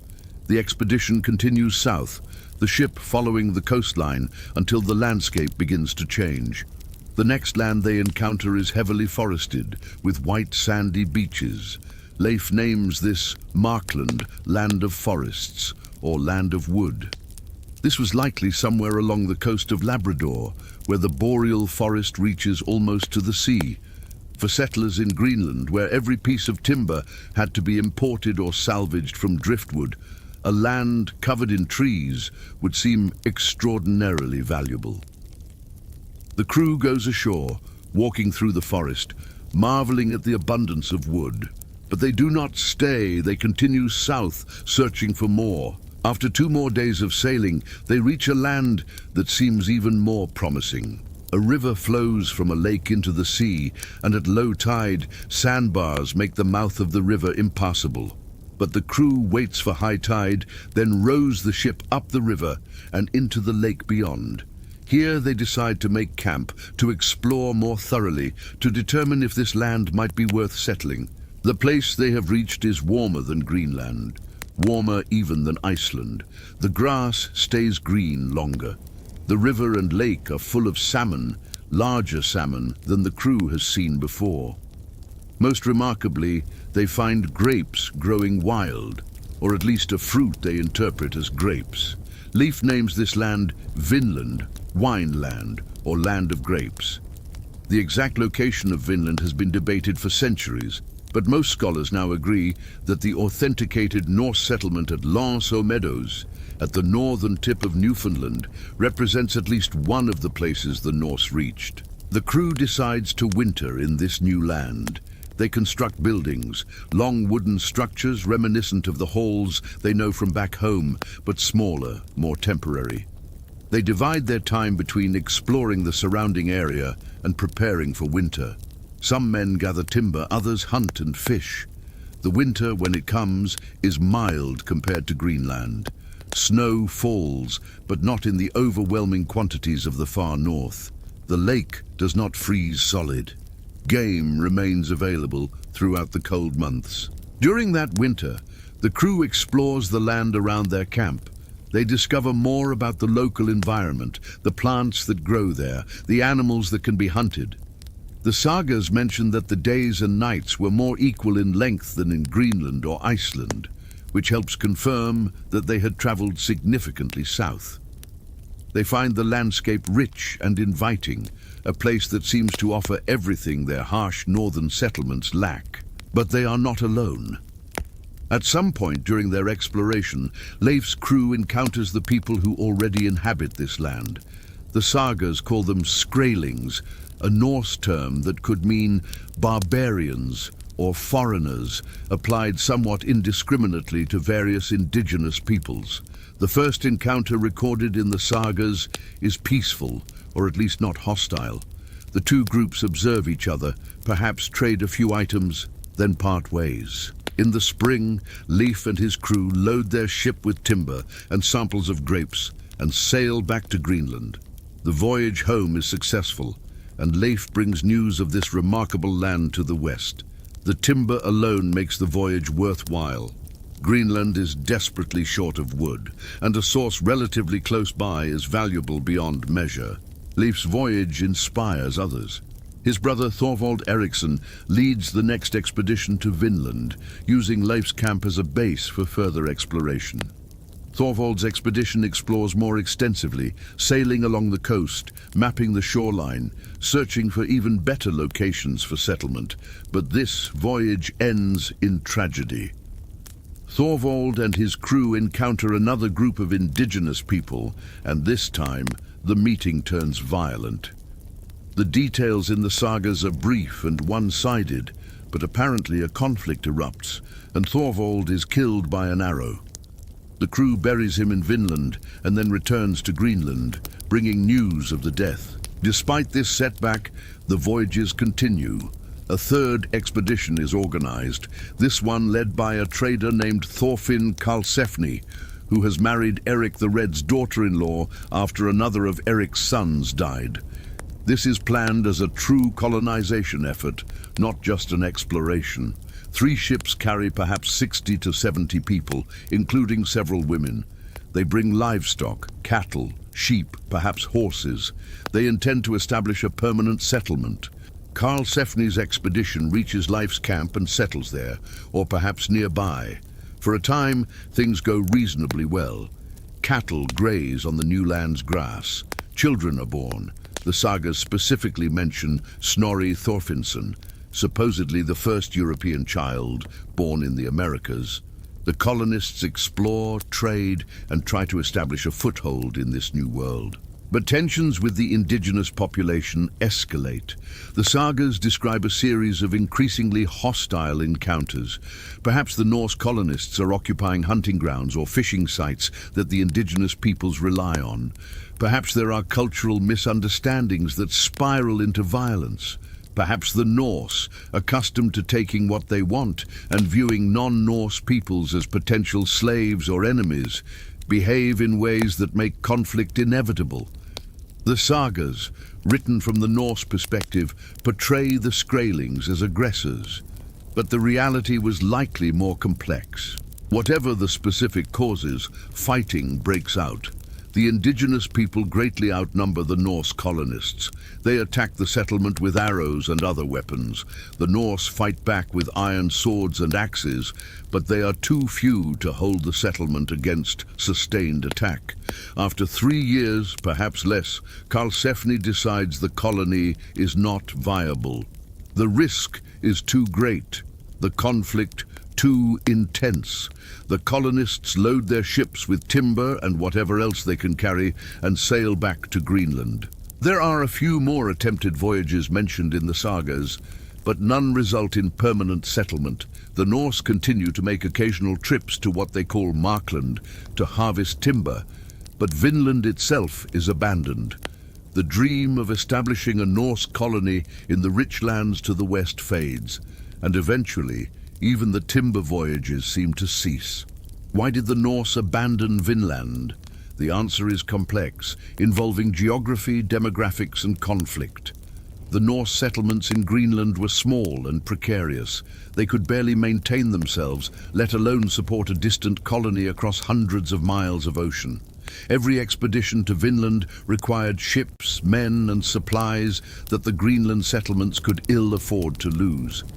The population of Norse Greenland never exceeded a few thousand people, and many of those were needed just to maintain the settlements there. The distance itself was a major factor. Sailing from Greenland to Vinland required several days of open ocean travel, and the return journey was equally long. Communication between a Vinland colony and Greenland would be slow and uncertain. Reinforcements, supplies, or news might take months to travel. For a colony to succeed, it needed to be largely self-sufficient, but that required more people and resources than the Greenland settlements could spare. Most critically, the indigenous peoples of North America were numerous, organized, and unwilling to cede their land to foreign invaders. The Norse had experience conquering less populated areas. Iceland was uninhabited when they arrived, and Greenland's indigenous peoples were apparently few or absent from the areas the Norse chose to settle. But Vinland was different. The people there were established, numerous, and perfectly capable of defending their territory. The Norse, despite their reputation as fierce warriors, were simply too few to overcome this resistance. There is also the question of motivation. The Norse expansion westward across the Atlantic was driven primarily by the search for new farmland and resources, not by religious zeal or imperial ambition. Iceland and Greenland offered grazing land, hunting grounds, and enough space for families to establish independent farms. Vinland offered resources, certainly, but attempting to settle there required accepting a level of conflict and danger that most Norse colonists were unwilling to endure when there were slightly safer, if harsher, alternatives available. And so the Norse voyages to North America ended, perhaps around 1020 or 1030 CE, though exact dates are impossible to determine. The settlement at Lanceau Meadows was abandoned, its buildings left to deteriorate, its hearths cold. The Norse in Greenland continued their difficult existence, trading occasionally with Iceland and Norway, hunting walrus and seals, grazing their livestock on the narrow coastal strips. Life continued, but the western horizon no longer drew expeditions. The stories of Vinland were preserved in the Icelandic sagas, particularly the saga of Erik the Red and the saga of the Greenlanders, written down 200 or 300 years after the events they describe. These sagas were told and retold in Iceland, where they became part of the cultural memory, but they remained largely unknown outside the Norse world. The rest of Europe had no knowledge of these voyages, and when Columbus sailed westward in 1492, he did so in complete ignorance of the Norse precedent. Why did Europe forget the Norse discovery of America? Because in truth, Europe never knew about it in the first place. The sagas were written in Old Norse, a language unintelligible to most Europeans. They circulated in Iceland and perhaps in Scandinavia, but not beyond. The Catholic Church, which might have spread such knowledge, had only a tenuous connection to the far northern settlements, and no particular reason to publicize the saga's claims. The Norse presence in Greenland itself declined over the centuries, as climate change made the settlements less viable and contact with Europe became more sporadic.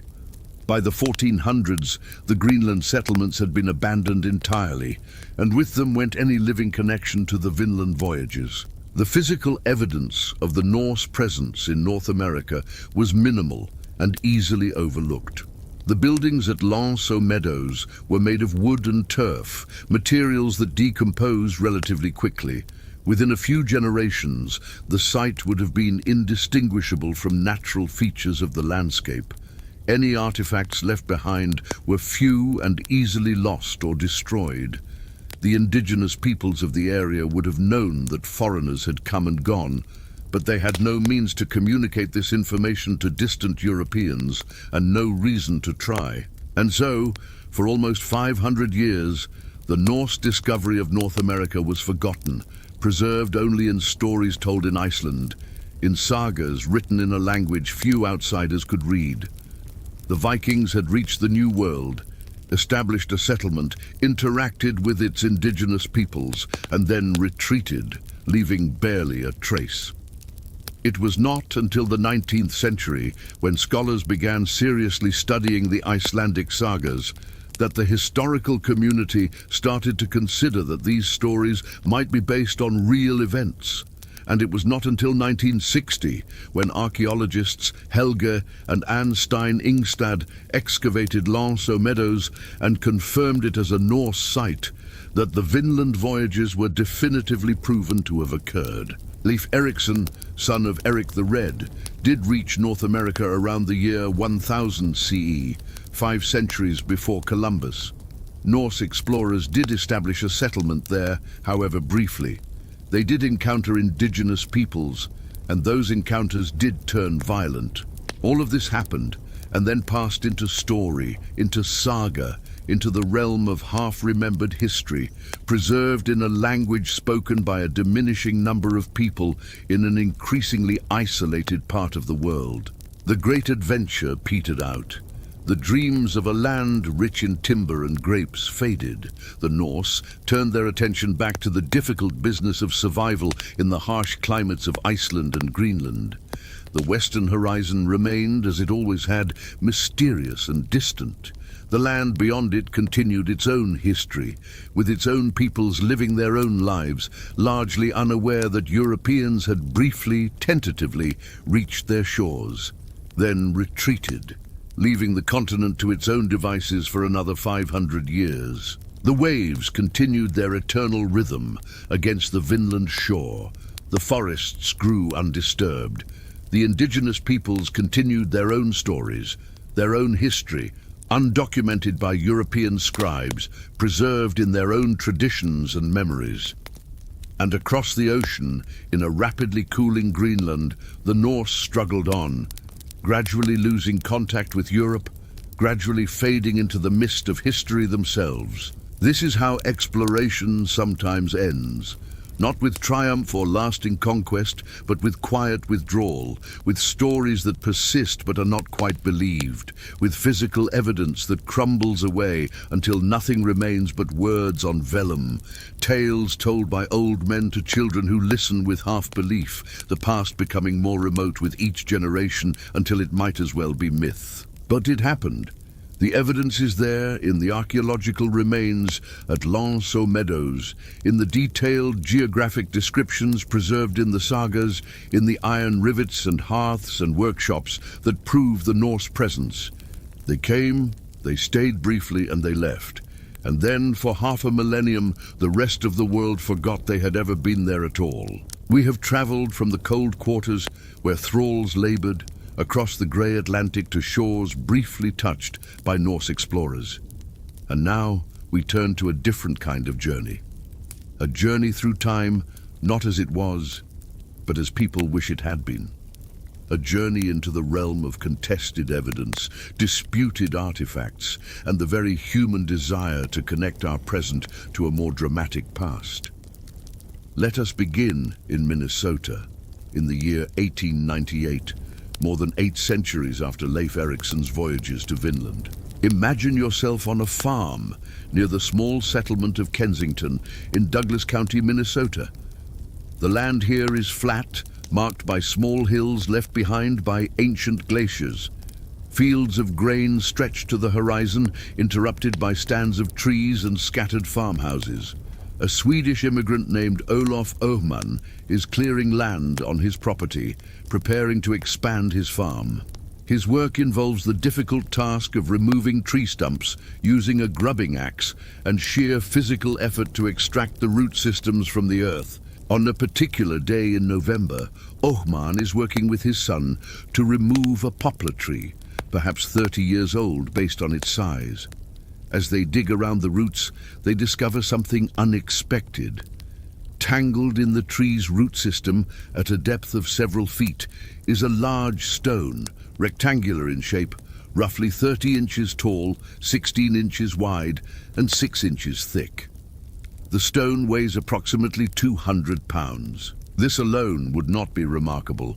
Stones are common in Minnesota soil, deposited by the glaciers that once covered this region. Farmers regularly encounter them and either work around them or haul them away to build fences or foundations. But this stone is different. As Oman cleans the dirt from its surface, he discovers that it is covered with carved markings, lines and symbols that look deliberate, purposeful, unlike any natural weathering or random scratches. Oman cannot read the markings, but he recognizes that they might be significant. He shows the stone to neighbors, to local scholars, to anyone who might understand what it says. Eventually, the stone comes to the attention of academics who specialize in ancient languages, and what they see is startling. The stone appears to be inscribed with runic characters, the writing system used by the Norse peoples in medieval times. Runes were angular letters designed to be carved into wood, stone, or bone, and they were used throughout Scandinavia from roughly the 2nd century through the medieval period and beyond. But what makes this stone extraordinary is not just that it bears runes, but what those runes appear to say. The inscription, once translated, tells a remarkable story. It claims that a group of Norse explorers, 8 Gotlanders and 22 Norwegians, were on an exploration voyage from Vinland westward. They made camp near this location, went fishing one day, and returned to find 10 of their companions dead, covered in blood. The survivors prayed to God to deliver them from evil, then left a message carved in stone. The inscription is dated to the year 1362. If authentic, the Kensington runestone would fundamentally alter our understanding of Norse exploration in North America. It would mean that Norse expeditions continued for more than 3 centuries after the Vinland voyages, and that they penetrated far deeper into the continent than previously believed. Minnesota is more than 1,000 miles from the nearest Atlantic coast, deep in the interior of North America. A Norse expedition reaching this location in 1362 would represent a feat of exploration rivaling anything accomplished by European explorers in the centuries that followed. The stone creates immediate controversy. Some scholars examine it and declare it genuine, an authentic artifact from the 14th century. Others examine it and declare it a modern forgery, created by Oman himself or by someone else as a hoax, or perhaps as a well-intentioned attempt to establish Scandinavian presence in the New World. The debate begins in 1898 and in many ways has never truly ended. Those who argue for authenticity point to several factors. The stone was found beneath a tree that appeared to be at least 30 years old, which would place its burial around 1868 or earlier, before Oman owned the land. The runic characters include forms that were not well known in 1898, suggesting that a forger would have needed obscure knowledge of runic variations. Some linguistic experts argue that certain features of the inscription are consistent with 14th century Swedish, Norwegian and Gothic dialects, a blend that would be difficult for a modern forger to replicate. The weathering of the carved runes appears, to some observers, to be consistent with centuries of exposure and burial. Those who argue for forgery point to other factors. The runic characters include inconsistencies and errors that would be unlikely in a genuine medieval inscription. The language contains words and grammatical constructions that some experts argue are more consistent with 19th century Scandinavian languages than with medieval forms. The circumstances of discovery are suspicious.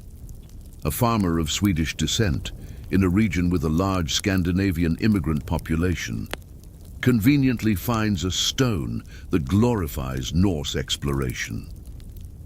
The content of the inscription itself seems designed to appeal to 19th century Scandinavian Americans seeking to establish their ancestors' priority in exploring North America. The geological evidence is also contested. Supporters argue that the weathering patterns on the stone prove it was carved centuries ago. Skeptics argue that weathering rates are too variable to serve as reliable dating tools, and that the stone could easily have been carved in the 1890s and still show some degree of weathering. The tree whose roots supposedly held the stone is gone, cut up for firewood before anyone thought to properly examine it, so that evidence cannot be reassessed. Over the decades, the Kensington runestone has been subjected to numerous examinations, using increasingly sophisticated techniques. Geologists have studied the weathering patterns. Linguists have analyzed the runic forms and the language. Historians have researched whether a Norse expedition to Minnesota in 1362 would even be plausible. The results of these investigations have been mixed, with different experts reaching different conclusions based on the same evidence. The stone itself has had a curious afterlife. For years, it served as a stepping stone in Oman's farmyard, its carved surface slowly wearing under the passage of feet. Eventually, it was donated to a museum, where it has been displayed and studied. It has become a tourist attraction, a symbol of contested history, a focal point for those who believe in extensive Norse exploration of North America and for those who study how historical myths are created and perpetuated. But the Kensington runestone is not alone. It exists within a larger landscape of contested Norse artifacts and sites in North America, each with its own story, its own advocates and skeptics. Consider the Newport Tower in Newport, Rhode Island. This stone structure, roughly 30 feet tall and cylindrical in shape, stands on 8 arches that support a round chamber above. It looks, to some eyes, like a medieval European building, perhaps a church or a defensive tower.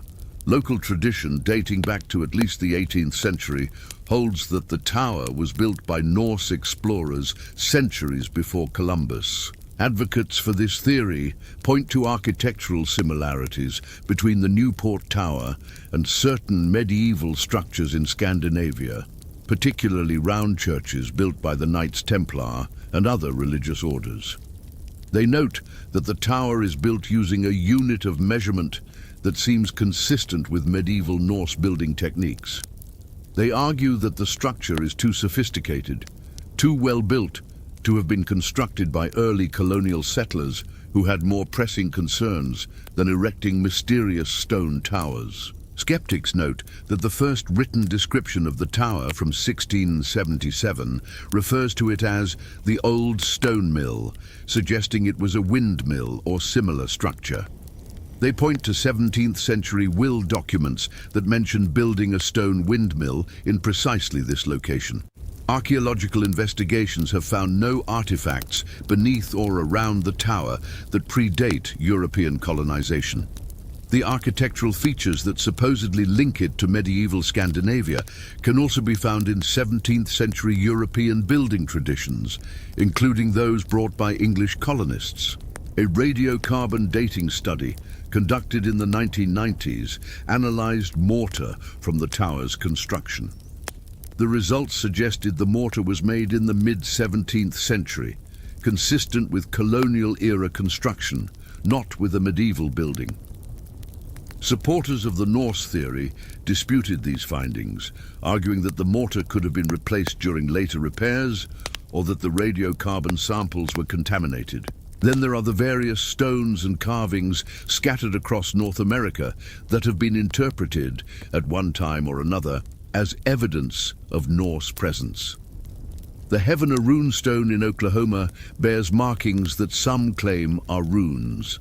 The Spirit Pond runestones in Maine, discovered in 1971, feature what appear to be runic inscriptions and a map.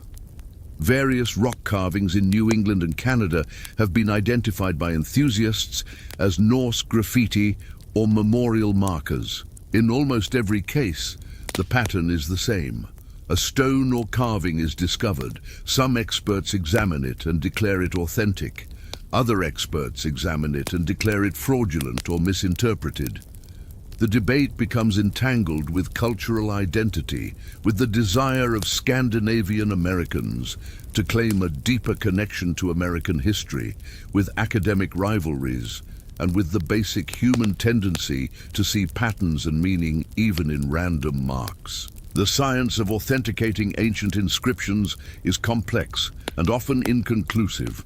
Runes, by their nature, are simple angular marks that can be produced with basic tools.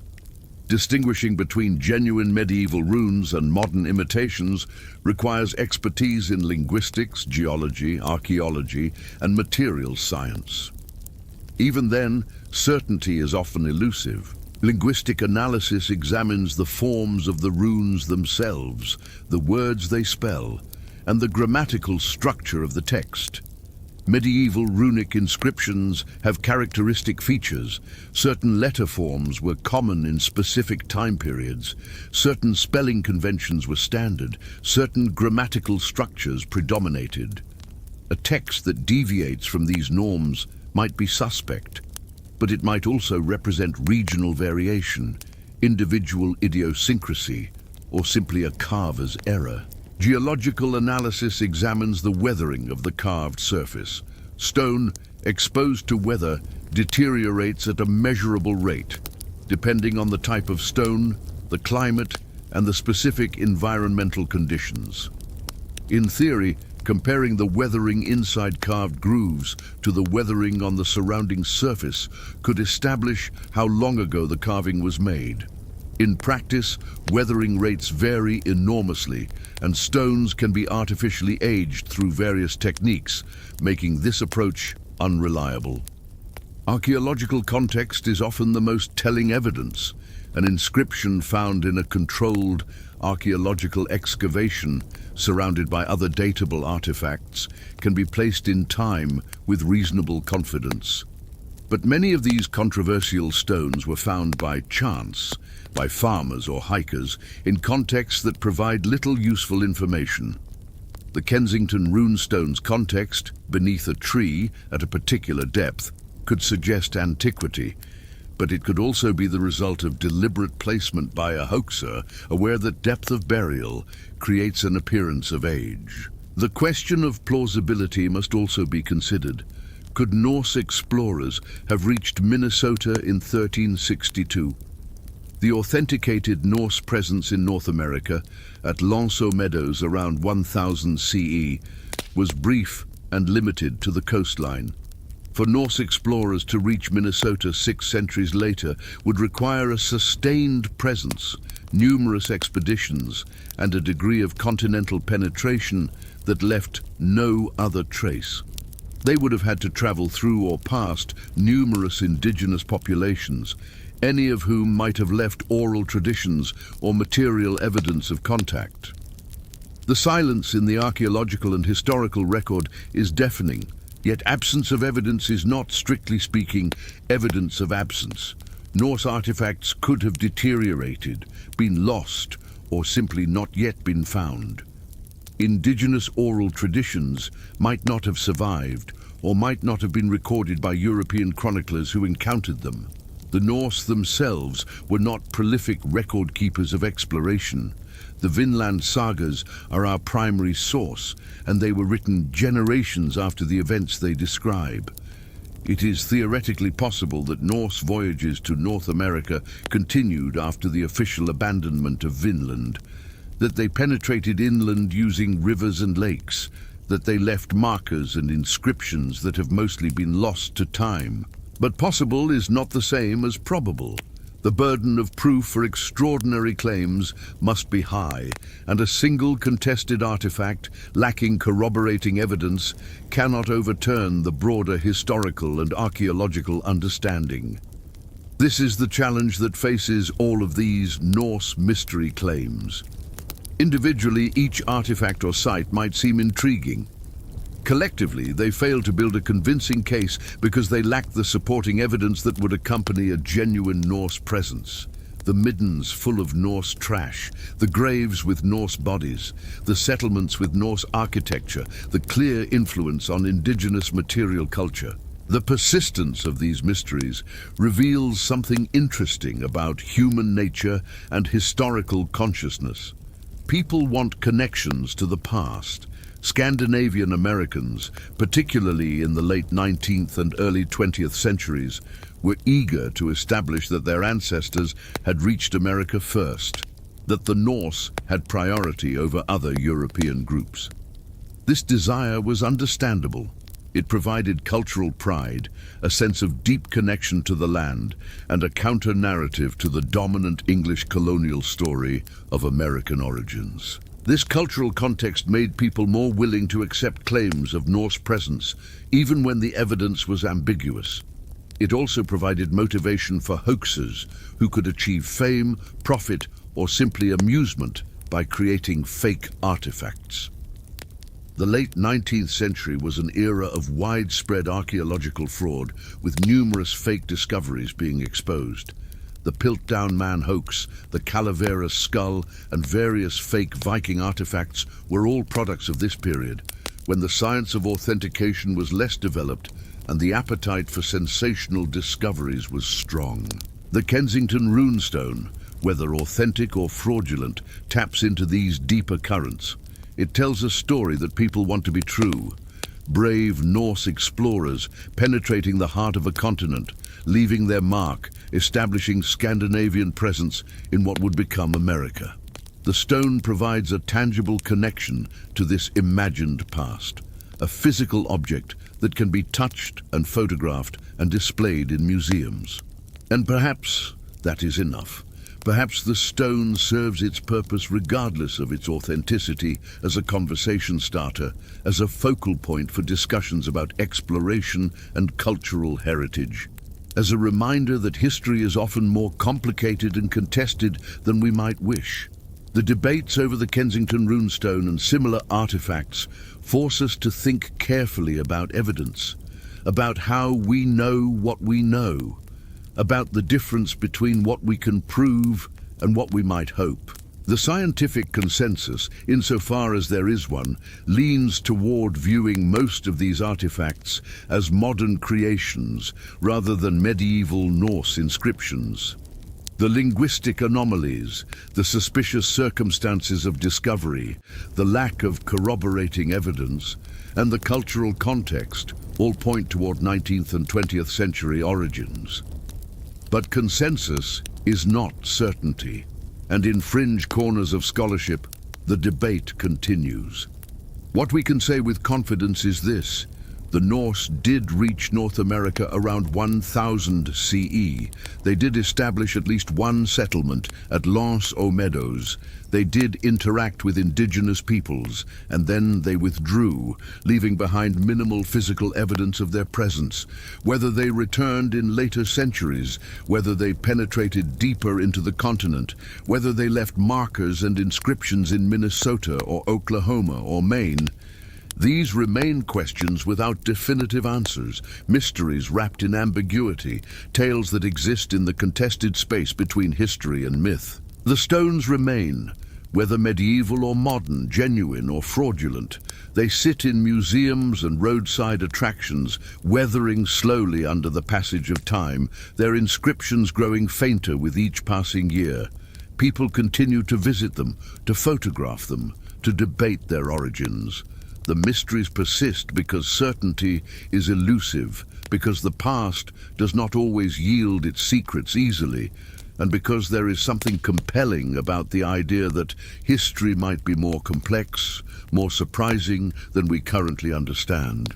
And so the Kensington runestone sits in its display case, and the Newport Tower stands on its arches, and scholars continue to analyze and debate, and no consensus emerges that satisfies everyone. The line between historical mystery and modern hoax remains blurry, defined as much by what we want to believe as by what the evidence supports. The Norse mysteries of North America remain mysterious, not because we lack the tools to investigate them, but because the answers are not clear.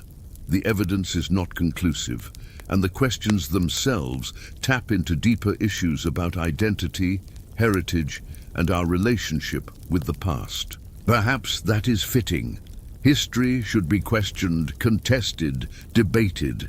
The past should not be accepted uncritically, but examined carefully, with attention to evidence and methodology. The Norse mystery artifacts, whatever their true origins, serve as useful reminders of this principle. They teach us to be skeptical, to demand proof, to recognize that the past is often stranger than fiction, but also that not every strange claim about the past is true. The sun sets over Minnesota, over Rhode Island, over all the scattered sites where controversial Norse artifacts have been discovered. The stones remain, their inscriptions slowly fading, their origins forever disputed. And that, perhaps, is their value, not as definitive proof of Norse exploration, but as enduring puzzles that keep us thinking, questioning, and examining the complex relationship between what we know and what we wish we knew. We have walked through bondage and exploration, through mystery and controversy.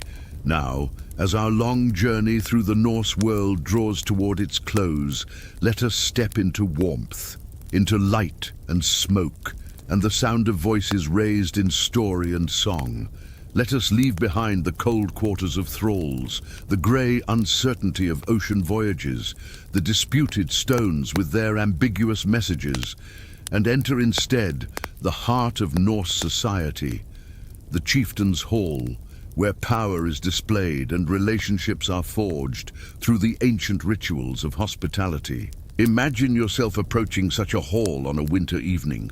Snow lies thick on the ground, and your breath makes clouds in the frigid air.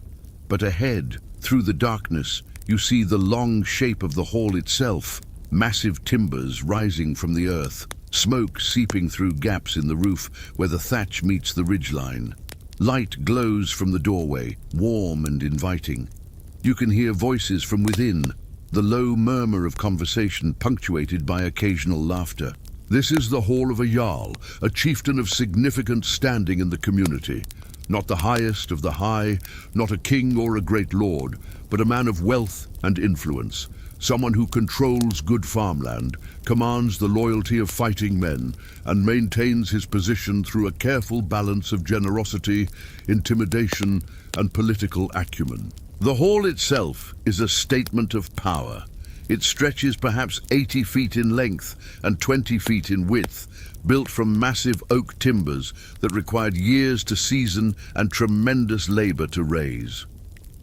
The walls are constructed from vertical posts sunk deep into the earth, with horizontal planks slotted between them. The gaps are chinked with moss and clay, providing insulation against the bitter northern cold. The roof rises steeply, thatched with reeds or perhaps covered with turf, heavy enough to stay in place during winter storms. You step through the doorway, passing from bitter cold into smoky warmth. The change is immediate and overwhelming. Heat radiates from the long fire pit that runs down the center of the hall, and your cold-numbed skin begins to prickle as circulation returns. The air is thick with smoke, wood smoke, of course, but also the smells of cooking meat, of unwashed bodies, of wool and leather, and the earthy scent of the packed dirt floor covered with straw and rushes. Your eyes adjust slowly to the dim interior. The fire provides most of the light, supplemented by a few oil lamps set on stands or hanging from the pillars. The flickering illumination creates a world of moving shadows where nothing is entirely still or certain. The hall seems to breathe with the movement of flames and smoke. The central hearth dominates the space.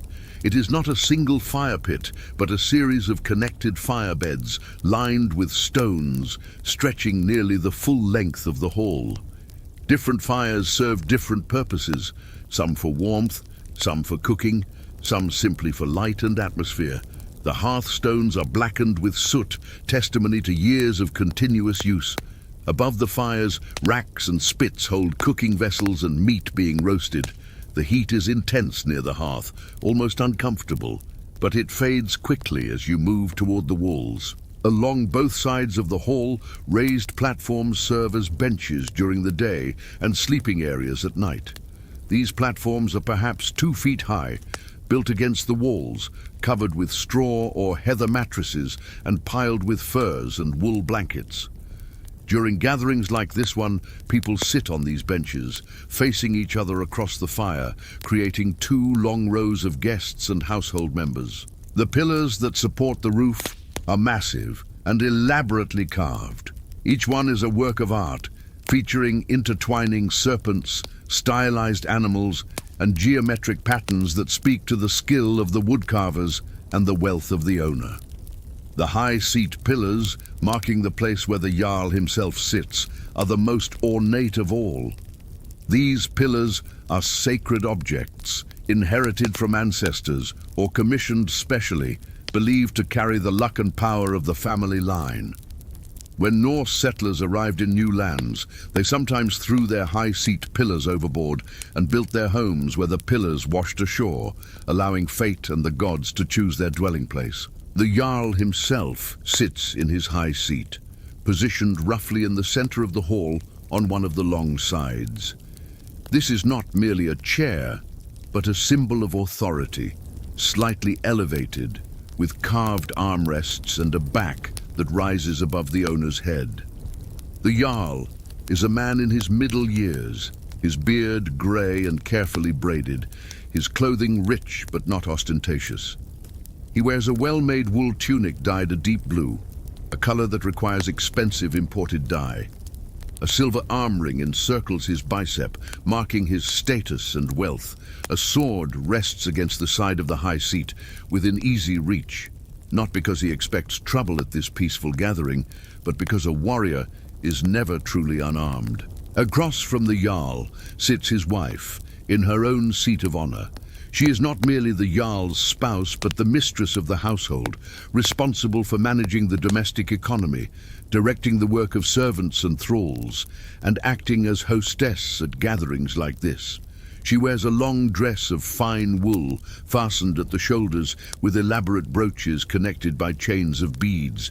Keys hang from her belt, keys to the storerooms, to the chests where valuables are kept, symbols of her authority within the household. Her word on domestic matters is law, and even her husband defers to her in questions of household management. Tonight is a feast night, though not a major festival.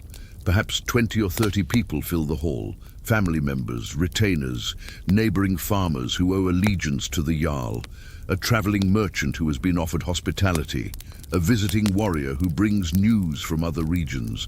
The gathering serves multiple purposes. It reinforces social bonds, it allows the Jarl to display his wealth and generosity, it provides a forum for resolving disputes and conducting business, and it simply breaks the monotony of dark winter evenings. The walls of the hall are not bare timber. Tapestries hang from pegs, great woven panels that serve both practical and decorative functions. They reduce drafts, add insulation, and display the household's wealth and artistic sensibilities. These tapestries are the work of skilled women, woven on large looms over months or years. They depict scenes from mythology: Thor battling giants, Odin hanging from Yggdrasil, Freya in her cat-drawn chariot. Some show historical events, battles won by the Jarl's ancestors, marriages that allied families. The colors are rich despite the dim light: red from madder root, blue from woad, yellow from weld, all carefully dyed and woven into complex patterns. Weapons hang on the walls as well, displayed prominently for all to see: swords in decorated scabbards, axes with silver inlaid blades, spears with leaf-shaped iron heads. These are not just tools of war, but symbols of status and wealth. A good sword might cost as much as several farms, its blade pattern welded from multiple iron rods to create strength and flexibility. These weapons have names, histories, stories attached to them. That sword hanging near the high seat was carried by the Jarl's grandfather in a famous battle. That axe was a gift from a neighboring chieftain, sealing an alliance.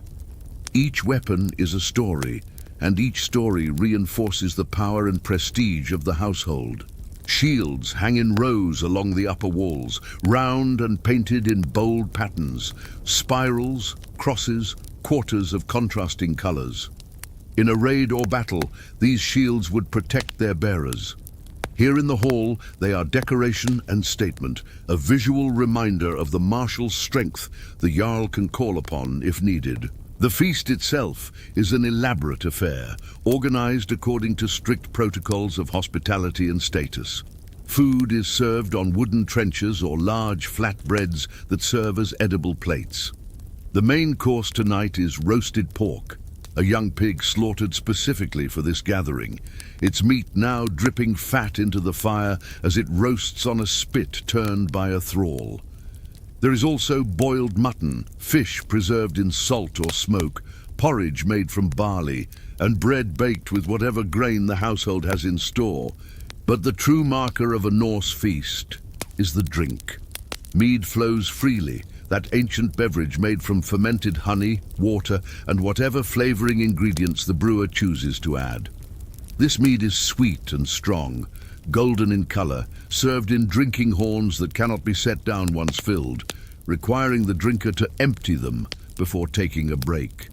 The horns themselves are works of art, some rimmed with silver, some carved with intricate patterns. The Jarl drinks from a horn mounted with silver fittings, another mark of his status.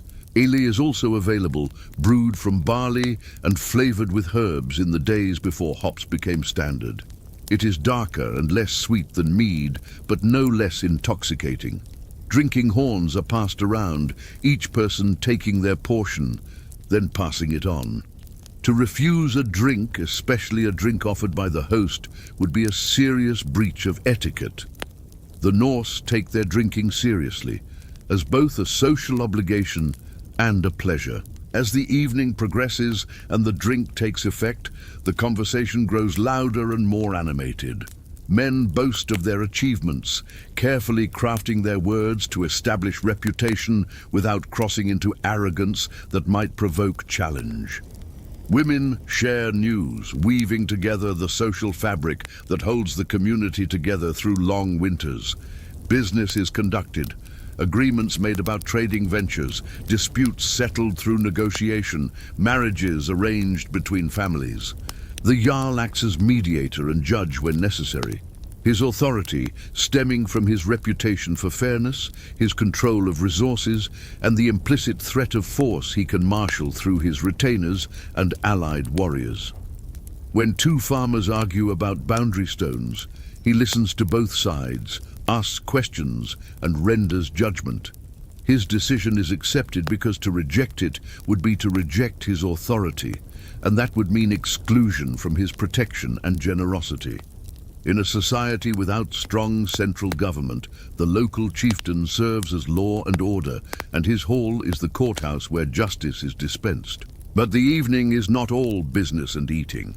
As the meal concludes and the drinking continues, attention turns to entertainment.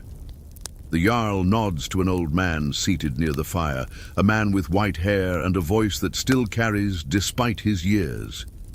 This is a skald, a poet who has memorized vast quantities of verse and can recite it with dramatic flair. The hall quiets as the skald begins.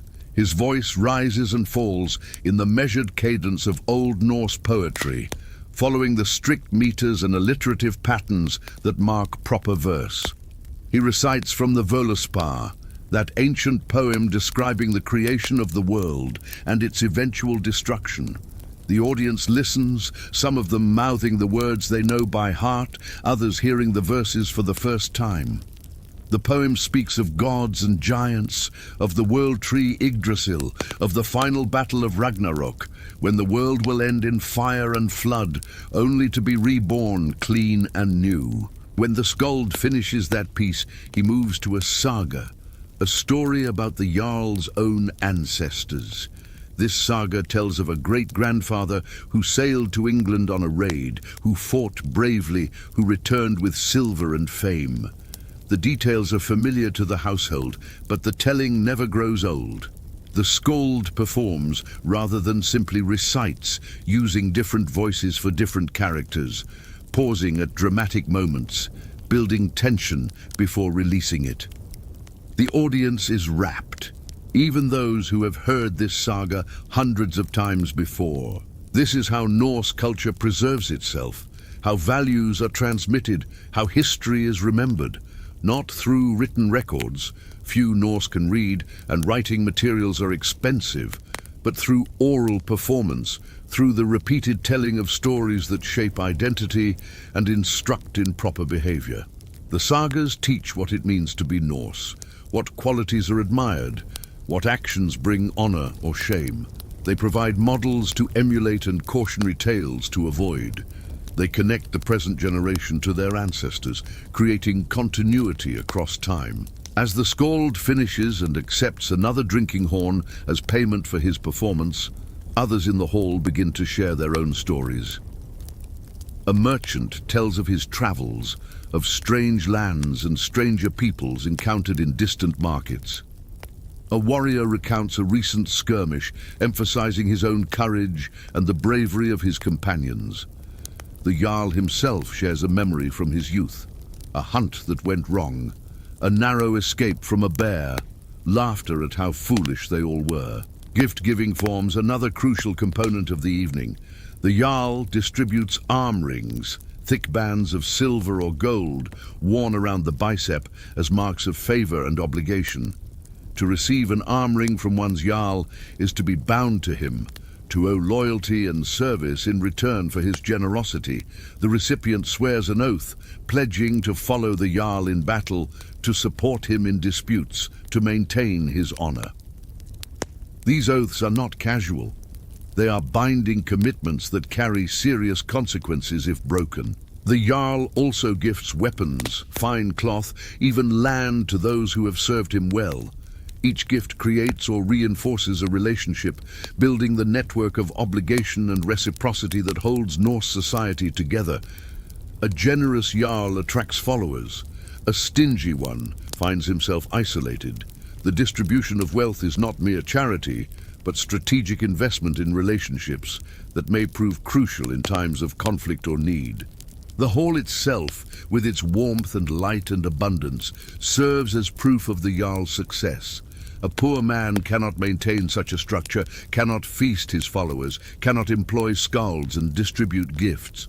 The hall demonstrates that the Jarl is worth following, that he can provide protection and opportunity, that his luck holds strong. In a society that values reputation above almost everything else, the hall is where reputation is built and maintained. As the night deepens, the fire burns lower and people begin to settle onto the sleeping platforms. The Jarl and his wife retire to a private chamber partitioned off at one end of the hall, their status earning them privacy that others lack. The remaining guests arrange themselves on the benches, pulling furs and blankets over themselves, finding what comfort they can in the communal sleeping arrangement. The hall never grows truly silent. The fire crackles and pops, someone snores, outside the wind howls, but inside the sturdy timbers hold firm. The smoke continues its lazy rise toward the roof holes, carrying with it the smells of the feast. Dogs settle by the hearth, gnawing on bones discarded from the meal. The warmth gradually fades as the fires die down, but it remains comfortable, certainly warmer than the frigid night outside. This is the rhythm of life for those at the top of Norse society. Days spent managing farms and businesses, resolving disputes, planning raids or trading voyages. Evenings spent in the hall, surrounded by followers and family, reinforcing bonds through feast and story and gift. Nights spent in relative comfort, protected from the elements, warm and fed and secure in the knowledge that tomorrow will bring similar patterns. The contrast with the thrall's existence could not be more stark. While thralls shiver in cold outbuildings with thin blankets and inadequate food, the free members of the household feast on roasted meat and drink mead from silver-mounted horns. While thralls labor from dawn to dark, with no voice in their own fate, the free gather in fire-lit halls to make decisions about politics and economics and war. The social hierarchy is maintained through this daily reinforcement of difference, through the physical separation of living spaces, through the distribution of resources that ensures some live in comfort while others merely survive. Yet even at the top, life in the Viking Age is precarious. The Jarl's position depends on his continued success, his ability to attract followers, his luck in battle and trade. A string of failures could see him abandoned by his retainers, his hall empty, his wealth depleted. The system rewards success and punishes failure with ruthless efficiency. Every feast is partly performance, every gift a strategic calculation, every story told a reinforcement of values that keep the social order intact. The hall stands as monument to human hierarchy, to the capacity of some humans to dominate others, to create societies of profound inequality, justified through tradition and enforced through violence. But it is also a monument to human community, to the need for gathering places, to the importance of story and song, to the bonds that form when people share food and drink and warmth against the cold darkness. As dawn approaches, the eastern sky begins to lighten, though the hall remains dim. The first people to wake stir the fires back to life, adding fresh wood, coaxing flames from embers. The cycle begins again. Water to fetch, meals to prepare, the endless work of maintaining life in a harsh climate. The thralls rise first, always first, returning to their labors. The free members of the household wake gradually, stretching, breaking their fast, preparing for another day. The hall will stand for generations, will host countless feasts and gatherings, will be the site of weddings and funerals, of oaths sworn and alliances forged. It will eventually fall, like all human structures, victim to fire or decay, or simply abandonment as populations shift and societies change. But for now, in this moment, it endures, a space carved out of wilderness and weather, a declaration that humans can create light and warmth even in the darkest winter, that social bonds can provide protection, that stories can outlast stone. And so we have walked together through many lives, through the cold bondage of servitude and the brave uncertainty of exploration, through contested mysteries and the warm comfort of power.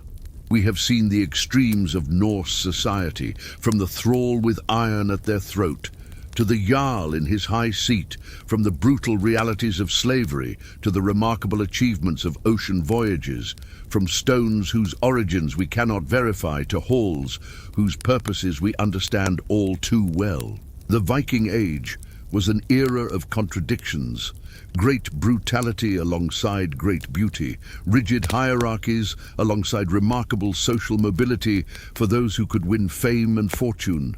A society that enslaved some humans while enabling others to cross oceans and explore distant continents. All of this existed together, woven into the same culture, practiced by the same people, justified by the same values. We cannot and should not romanticize this era. The suffering of thralls was real and profound. The violence of raids brought anguish to countless communities. The hierarchies of gender and class limited the lives of all but a fortunate few. The Norse world was harsh in ways that most of us, comfortable in our modern lives, can barely imagine. Yet we can acknowledge the remarkable aspects as well. The shipbuilding technology that allowed voyages across the North Atlantic. The oral tradition that preserved complex poetry and lengthy sagas across generations. The social structures that, however unequal, provided stability and meaning. The sheer determination required to survive and sometimes thrive in one of the world's most challenging environments. What remains now are fragments, rusted iron collars in museum displays, reconstructed halls standing where originals long ago rotted away, sagas preserved in medieval manuscripts, copied by monks who transformed oral traditions into written text. Archaeological sites where patient excavation reveals the patterns of daily life, middens full of bones and broken pottery, post holes marking where buildings once stood, graves containing the possessions people chose to carry into the afterlife. And stones, always stones. Some authenticated, like the Lanso Meadows site that proves the Norse reached North America. Some disputed, like the Kensington runestone with its tantalizing but uncertain message. Stone endures when wood rots and iron rusts and stories fade. Stone gives us glimpses into a past that grows more distant with each generation, until eventually it slips beyond reach entirely. But tonight, for a little while, we have brought that past closer. We have imagined ourselves into other lives, other circumstances, other challenges. We have felt the cold that thralls endured and the warmth that chieftains enjoyed. We have sailed across grey seas toward unknown horizons. We have stood before mysterious stones and wondered about their origins. We have sat in smoke-filled halls and listened to ancient stories. Now it is time to return, to come back across the centuries to this moment, to this place, to your own comfortable existence. You are not a thrall with iron at your throat. You are not an explorer facing uncertain seas. You are not a chieftain managing complex webs of obligation. You are simply yourself, lying comfortably, breathing steadily, safe and warm. The past is a distant country. We can visit it in imagination, but we cannot stay there, and we should be grateful for that. Whatever challenges you face in your own life, they are unlikely to match the raw difficulty of survival in the Viking Age. You have comforts and securities that even the wealthiest Norse chieftain could barely imagine. Clean water at the turn of a tap, heat at the press of a button, food that appears in stores without months of grinding labor, medicine that cures diseases that once killed indiscriminately. Let the past rest. Let those long-dead people, thralls and jarls, explorers and farmers, the famous and the forgotten, let them all rest in their distant age. Their struggles are over. Their lives have been lived. Their stories, such as we can recover them, have been told. And you simply need to rest, to let your breathing slow and deepen, to feel your body sinking into whatever supports you, to allow your mind to drift and wander, unburdened by the need to remember or analyze or judge. The fire has burned low, the hall is quiet, the ships have made harbor, the stones keep their secrets, and you, after your long journey through history, can finally, peacefully sleep.